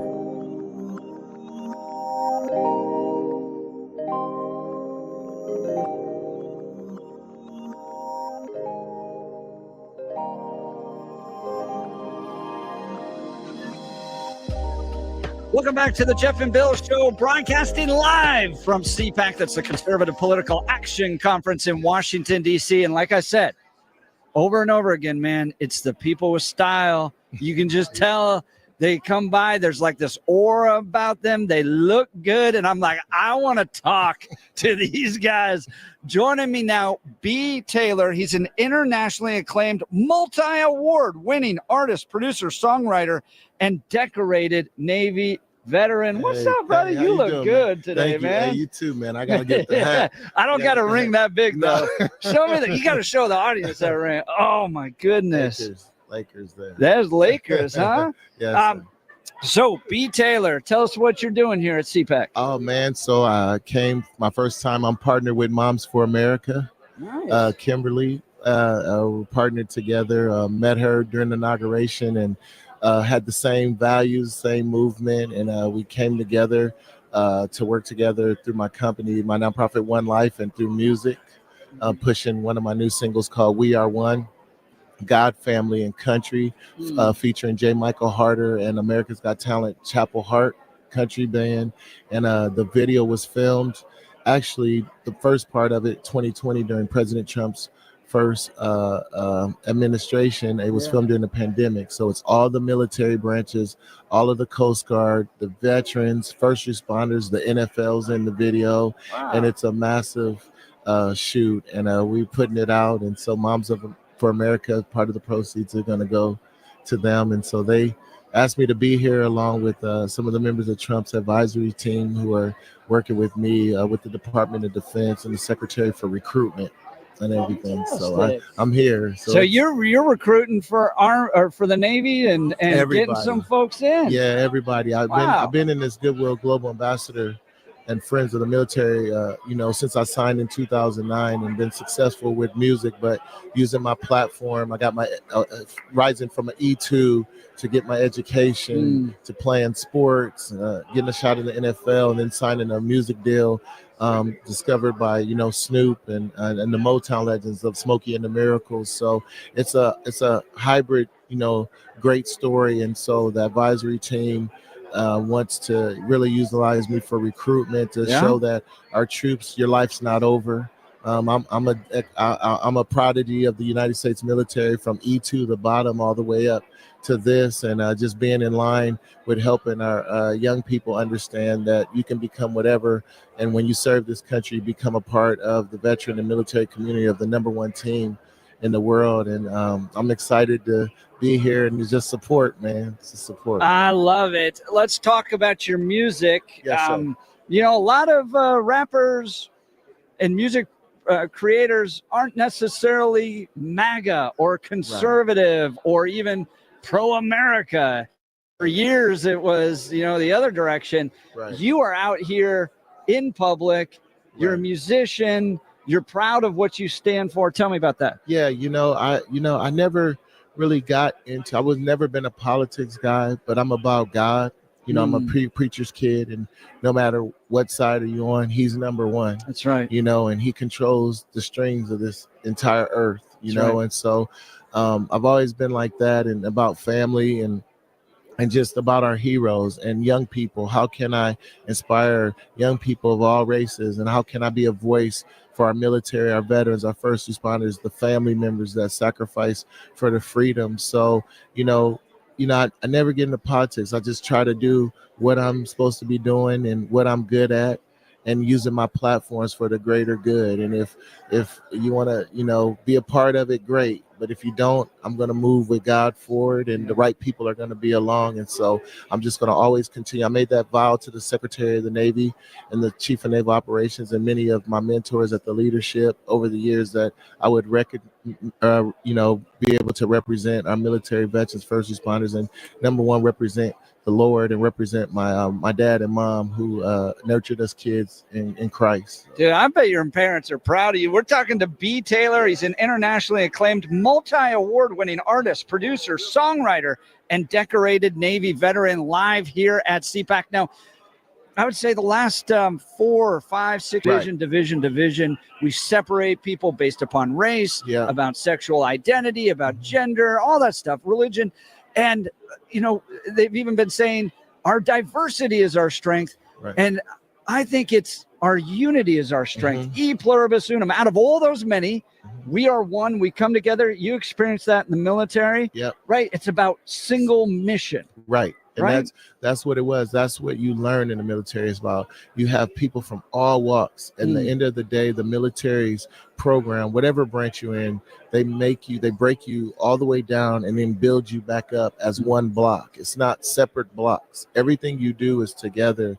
And that's how you get things done. And that's why I named that song, We Are One, God, Family, and Country, because everybody should be about that. Because at the end of the day, everybody's one, and we should work together, and no matter what race, and people be given opportunity, merit by the best candidate, whatever color they are. It doesn't matter if this is the best candidate, whether they're white, black, Asian, Latino, then that's what we do. And we need to teach kids about hard work. That's what my father taught us, hard work, working hard, believing in God, keeping the faith, and it'll work out.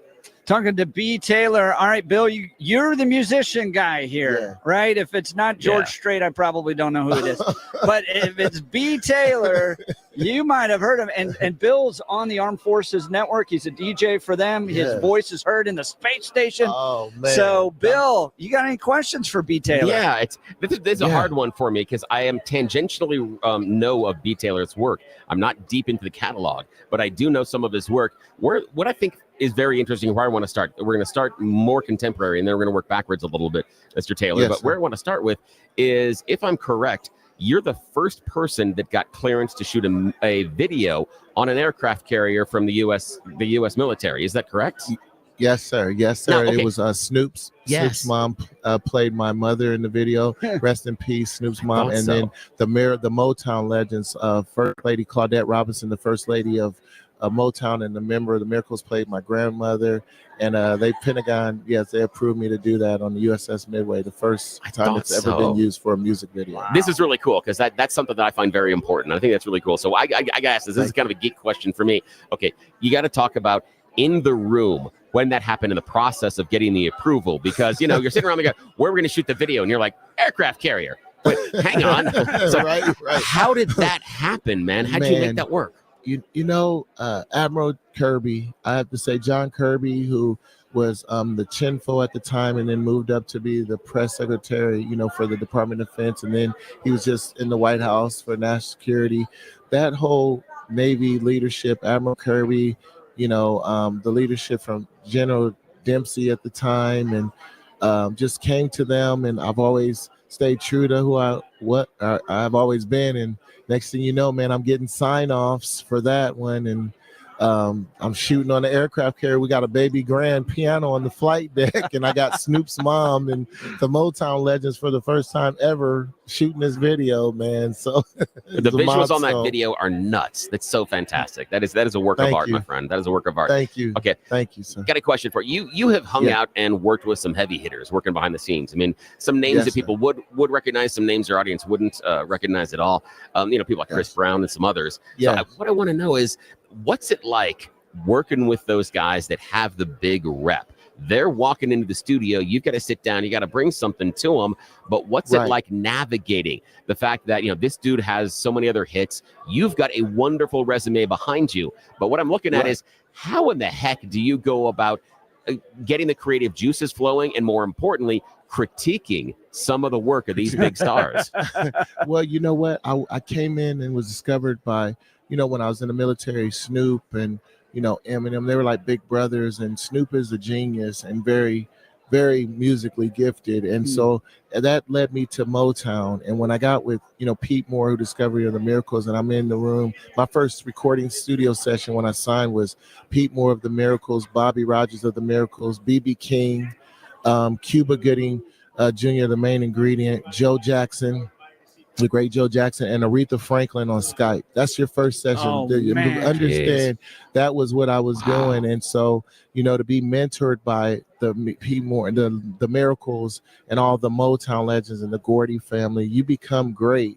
So, and then I had that military background, and that was a big thing too for everyone. When I came into the studio, I was prepared because Motown was run like military. Barry Gordy's a Korean War vet. Claudette, the First Lady of Motown, was a Marine sharpshooter, and that's why Motown was so efficiency with hits. They were very organized, and so I had that background from the military, and then had the Motown training. So when I come to work with everyone, I know keys. I got notes. I got everything together. And people, when you're dealing with that caliber for the first time of superstar artists, you have to be on it. You only got like 30 seconds, man. If anything's off, they're walking out, with their handlers. And I've just been known as that military guy who's very efficient and makes hits and has a great brand.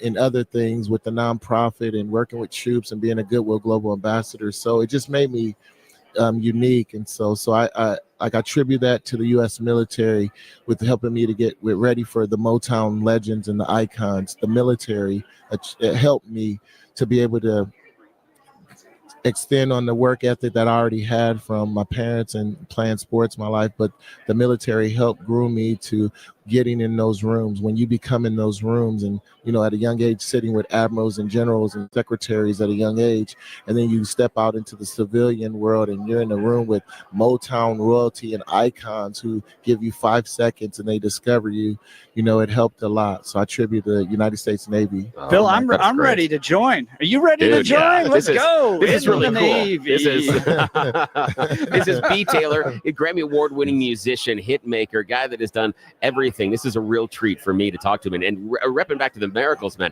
you're talking Tears of a Clown, Second That Emotion. Yeah. These are some classic songs that are just, oh my God. Now, I love the idea that you came up through Motown, because there's a famous stories of, things like how the studios were set up. They're like, hey, if you want to come in, you want to change the drum kit, you're going to have to change studios. We're not moving the kit. This is where it sits. This is the sound that we create here in Motown. You want to do something else, you could do something else somewhere else. Now, B. Taylor, I want to jump in the Wayback Machine with you, my man. I want to go back to when you were little. What is the very first record that you paid for with your own money? What meant so much to you that you had to plop your own cash down on the counter to make sure you heard that tune? Snoop Doggy's. Snoop Doggy. Dog. Yeah, what's my name? Yes. That one. That's what I tell Snoop all the time, man. You go from watching him as a kid to, I got to tell you this story. So I checked in. I was on TAD. This is how I got into music. So I was on, I had met the Secretary of the Navy finishing top school. He's like, look, we know you played sports and football and basketball. We're going to allow you to TAD. You're going to go to war. We're going to pull you back. I want to put you on the All-Navy and Military Team USA. And then I'm going to station you either in Jacksonville, Chicago, or San Diego, and let you obtain the goal to go to the NFL. But you're going to still be on duty. So I said, I want to go to San Diego. So I get there on a Friday. Check in on a Friday, coming in with these letters from the Secretary of the Navy and CNO as an E2. I had a different chain of command. I'm reporting to a warrant officer, a force master chief, and an admiral. I was just going through a separate, and I never forget the warrant officer had like 30 years, and he's like, son, I've been in everything and seen everything. I never had no E2 come in here with letters from the SecNav. And I said, okay, sir, I was saying one of the guys want to take me to Hollywood tomorrow. Can I go? He said, you better go, and you better be here Monday morning, 5:45 sharp. And you report to me, Force Master. I said, yes, sir. Saturday, I go up to LA. There's a piano. I'm in Hollywood wearing Navy suits, me and my guy, Justin. I'm playing a piano. A guy comes to me with a big hair fro. He had a fro at the time, big hair. He said, hey, man, you can play them keys. I said, yeah, I play instruments. He's like, my brother's the icon and my mom, can you come meet them? Because that's her favorite song. So I go meet, and he takes me, and we're kind of weary because we're like, it's Hollywood, and you can have some weirdos when you're in Hollywood. So, and we're in Navy uniforms. I've never been. So we go, man, it's Snoop's mom, who was a Reverend at the time, Beverly Bogreen, Snoop Dogg, Nate Dogg, the whole music camp of the Doggy Pound, all of the guys. And she said, and Snoop, would you play this at my mom's birthday and wedding? And I'm like, Snoop, I just got TAD. I'm in the military. He's like, don't worry. I come back Monday, being in the Dog Pound Beverly. Mama Beverly called the base. And my warrant's like, are you kidding me? You just checked in with the SecNav in 48 hours. You got Snoop Dogg's family calling me requesting you for a birthday and wedding. You better not smoke nothing. If we approve you to do this Wednesday, Snoop and Bing had me in the studio. That's how my life changed. Wow. And I know you're listening to B. Taylor. He's hooking up with Moms for America, but he is a superstar producer. Man has Grammys on the shelf at home. The guy is for real. Now, this is the one thing that I love is inside of that story, there's this a comedian I met years ago that talks about the idea that God makes space for your talent. And that's in that story. That's what I heard, that God made space for your talent. He gave you the opportunities for you to connect with the people that would recognize your talent. God made space for you, man. Yeah, that is fantastic. He did. And it's about him, man. And I'm glad that my parents raised me. And that's what my dad said. My dad always say, son, no story, no glory. And you got to just give it to the good Lord. And that's what I do, man. And that he's number one. And as long as you keep him first, you can do whatever you need to do. Okay, now we got to get a little geeky here just for a sec, B. Taylor. But what I want to talk is I want to dive a little bit into, again, talking to Snoop, into the rap genre. Our audience, not necessarily exposed to it, but there's something that's very important about the rhythmic delivery of the rapper and how you set it based on what the music track is. They can follow along. It's a 3 count, a 4 count. You can syncopate. You can double up the tempos. Talk to the importance of what the delivery of the rapper does and how you put the beat underneath him. How are they supposed to not match up or match up? And what do you do to create that sound? How important is it? What you have to do is when you're going in, whoever you're coming in the studio with, you need to study what hit records they do and what sound they like and what their best flow is. See, sometimes a lot of producers, when you're making music, you try to make what you think sounds good, but you don't study the artist and the rap delivery of what his hits was, how he does. So when you might like, it might be a good beat, but it might not fit. The song might not fit that artist because you didn't do the study. And so what helps, I tell our producers, is learn music, learn notes, learn keys. So when you're dealing with rappers or singers, because some rappers are sing rappers, have a melodic flow, like Flow Rider, which is part of my co-management. I'm working with him. Flow is my brother. He's a melodic type of rapper, and then Snoop is very rap, but Snoop can sing. So everything doesn't fit with Flow because he's a melodic type of rapper. So you really need to study who you're doing the music for. And that way, if you study them and put it in that pattern and in those keys that they've had hits, when they come to the studio, they can hear right off the bat, say, okay, I'm messing with it. Yeah, That's they how can it get works. that one. Okay, Right. now, this is a politics aside. I just want to go politics Uh-huh. aside. But in your opinion, what does part of America not understand about Kendrick Lamar? Not talking politics, but I'm talking about his style, his flow. He's one of the biggest rappers on the planet right now. Yeah. Can you kind of explain what he does Man. so well that makes him so different? Because Kendrick's a voice, and he uses his platforms. And when you listen to his lyrics, he's talking about what's going on. He makes you think. And he's a product of Dr. Dre. Dr. Dre is one of the greatest to ever do it in the history. And so Kendrick uses his voice. He uses, and he's not scared, and he goes out there and he's going to say what he says, but he says it in a creative type of way that you really have to pay attention to his lines. He's a very conscious type of rapper that's mainstream. He's a lyricist, so he's not just up there for a one hit real quick. He's very lyrical and conscious rap. He's very smart.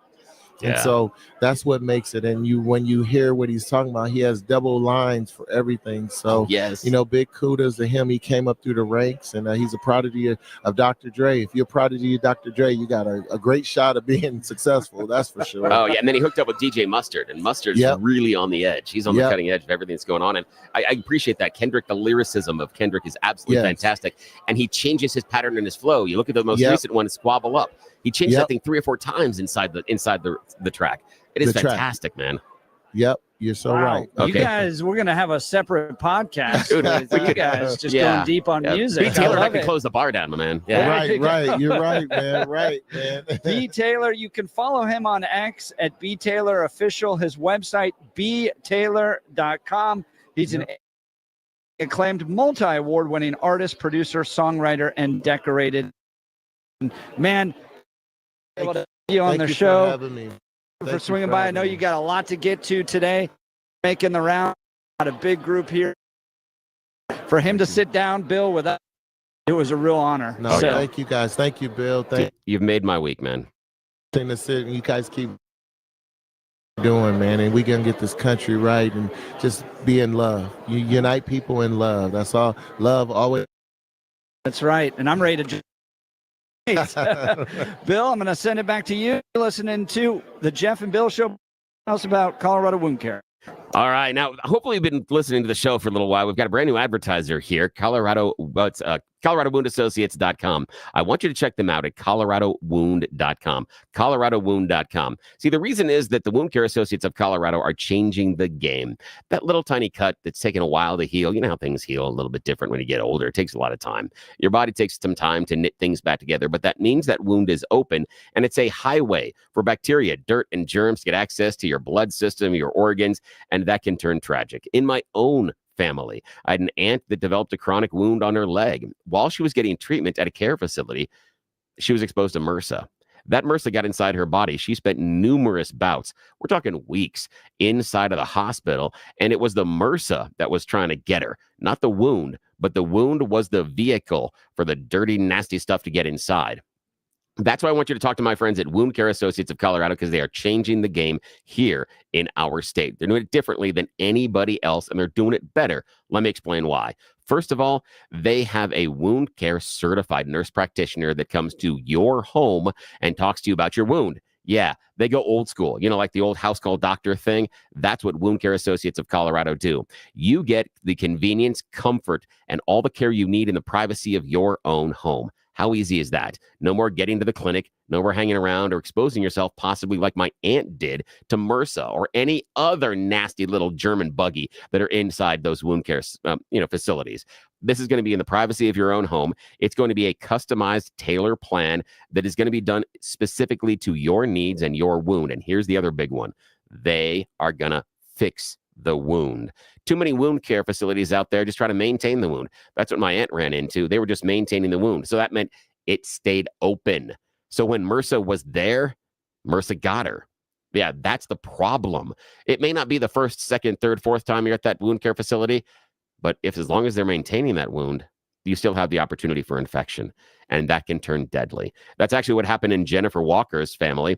She started Wound Care Associates in Colorado because she didn't want anybody else to go through what she did. When her uncle had a small cut on his toe, he had some other comorbidities, some other health problems he was paying attention to. Well, it became infected. That infection led to his death. Yes, a small cut can be that serious. So don't mess around. Contact the best Wound Care Associates of Colorado. ColoradoWound.com is how you reach out to them. ColoradoWound.com.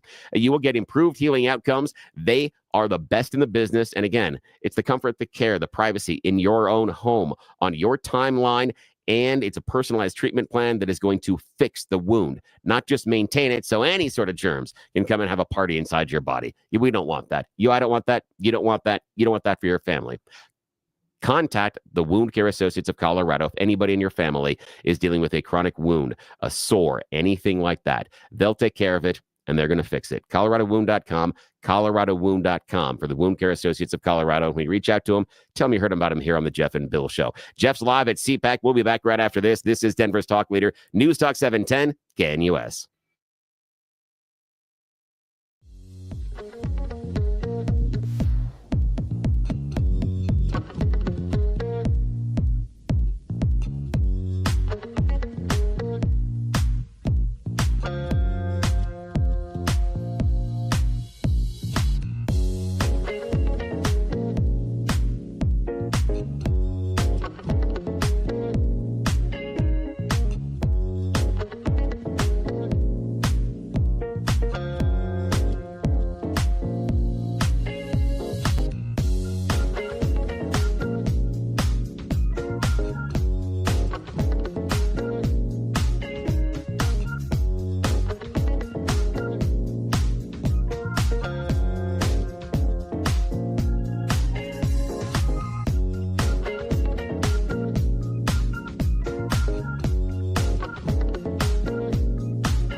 Welcome back to the Jeff and Bill Show, broadcasting live from CPAC, Conservative Political Action Conference here in Washington, D.C.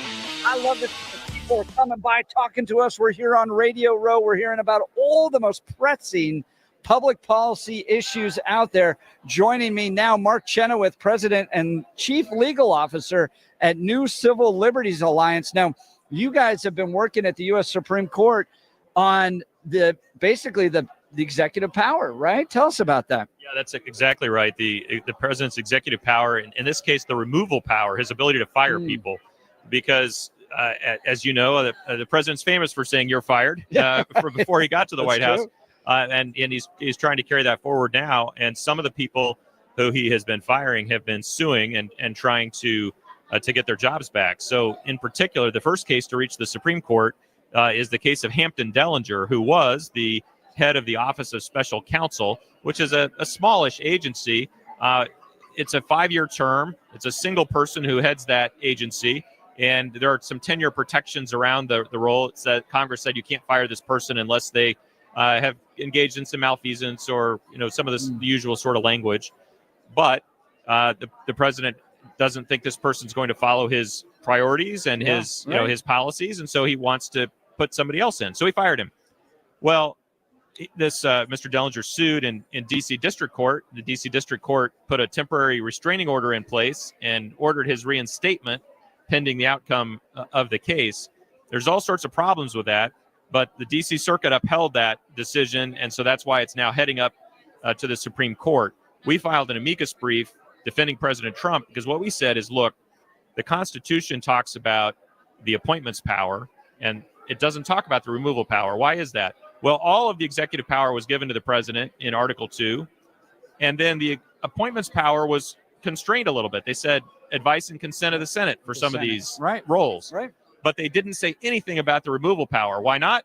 Because it's not constrained. The president has the power to remove people, and he has to in order to get people to do what he wants, right? Well, I think you're exactly right. I went down and interviewed folks at an anti-Trump rally on Monday in Denver. The video's gone ultra viral, but something like 400,000 views at this point if you go to x.com/Jeff Hunt.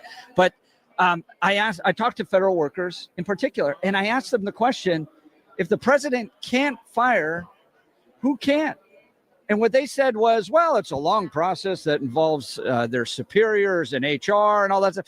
And when they're saying it, and it's one of the most viral aspects of that video, I'm sitting there going, this affirms everything Elon Musk has said, that we have a fourth branch of government called the bureaucracy that you run headlong into. If the president of the United States, the most powerful leader of the executive branch, can't fire executive branch employees, we got a problem here.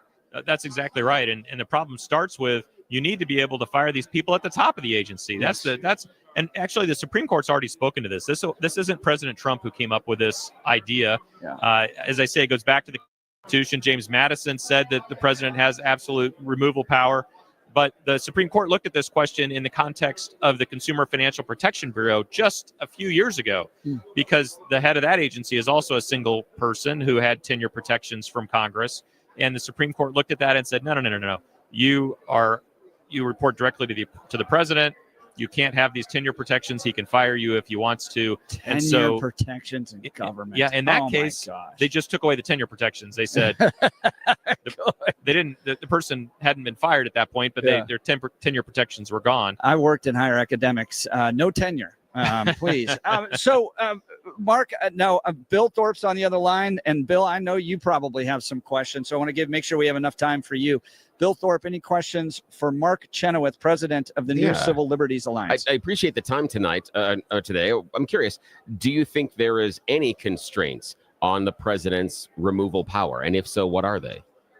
I don't think there are any constraints for these principal officers, people at the tops of the agencies. And if it's an agency that has more than one person at the top, so like the SEC, Securities and Exchange Commission, Federal Trade Commission, some of these 5 commissioner agencies, that's a little bit more of an open question. The Supreme Court said back in the 1930s that tenure protection was okay.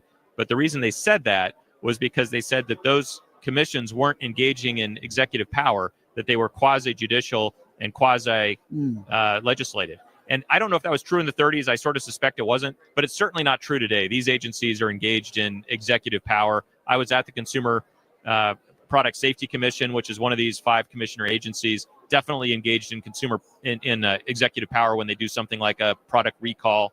And so the idea that the president wouldn't have the power to fire people who are using executive power is a problem. So I think that when that issue reaches the Supreme Court again, they'll decide he can fire people at these multi-member agencies as well.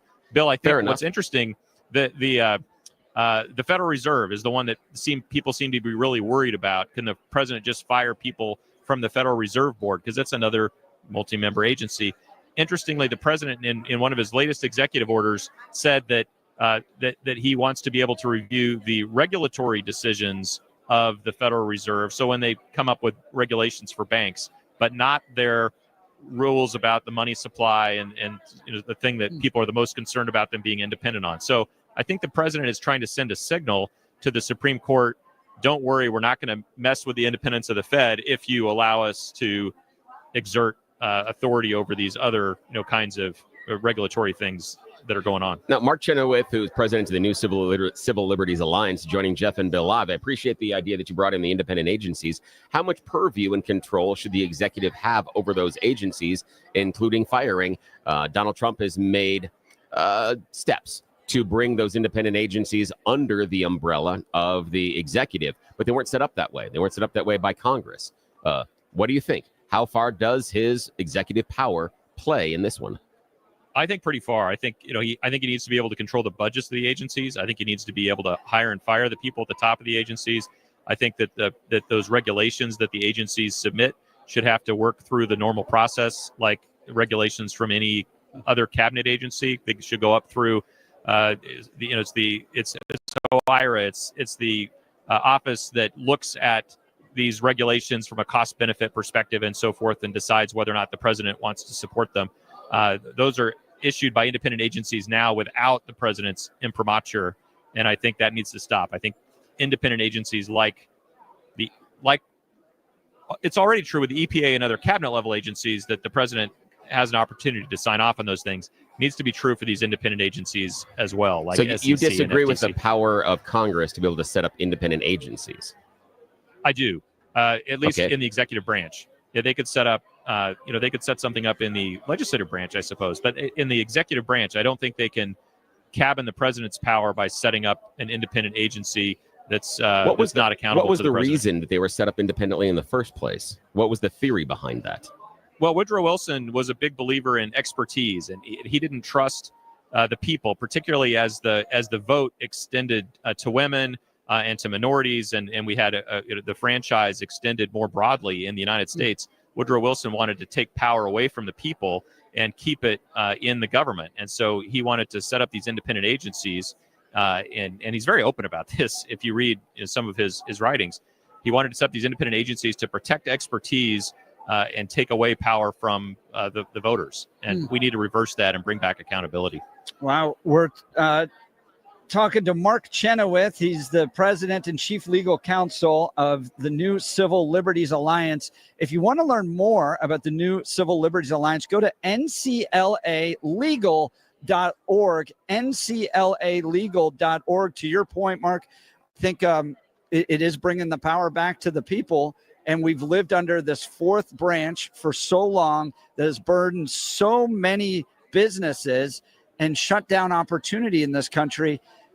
At the end of the day, the best way to give the people the voice is through their elected officials, through Congress, and through a vote of the presidency of the United States. And when you have unnamed bureaucrats coming up with all these rules, creating all these problems, there's no one to hold them accountable, and it becomes so restrictive. Mark Chenoweth, President, NCLA. Go to nclalegal.org, one of the great organizations here at CPAC. We'll continue. You're listening to The Jeff and Bill Show. This is Denver's Talk Leader, News Talk 710 KNUS.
Welcome back to the Jeff and Bill Show, doing a live broadcast here from CPAC as we wrap up. The fun's going to continue. I'm going to stick around for another few days and connect with folks. I'll put some original content up at x.com/Jeff Hunt. Hey, next week, Bill and I are going to be at IHOP on Wednesday for a live broadcast. You can swing by, hang out with us from 6 to 10 a.m. at the IHOP off of I-25 in Arapahoe in Greenwood Village. And then, Bill, what's Pete Boyle's got tomorrow? Yeah, Pete's going to be on tomorrow, 9 until 1. He's got Rich Wyatt. New Jefferson County GOP chair is live in the studio. So he'll join Pete live. Hope you will too tomorrow right here, 710 KNUS, 9 to noon, 9 to 1.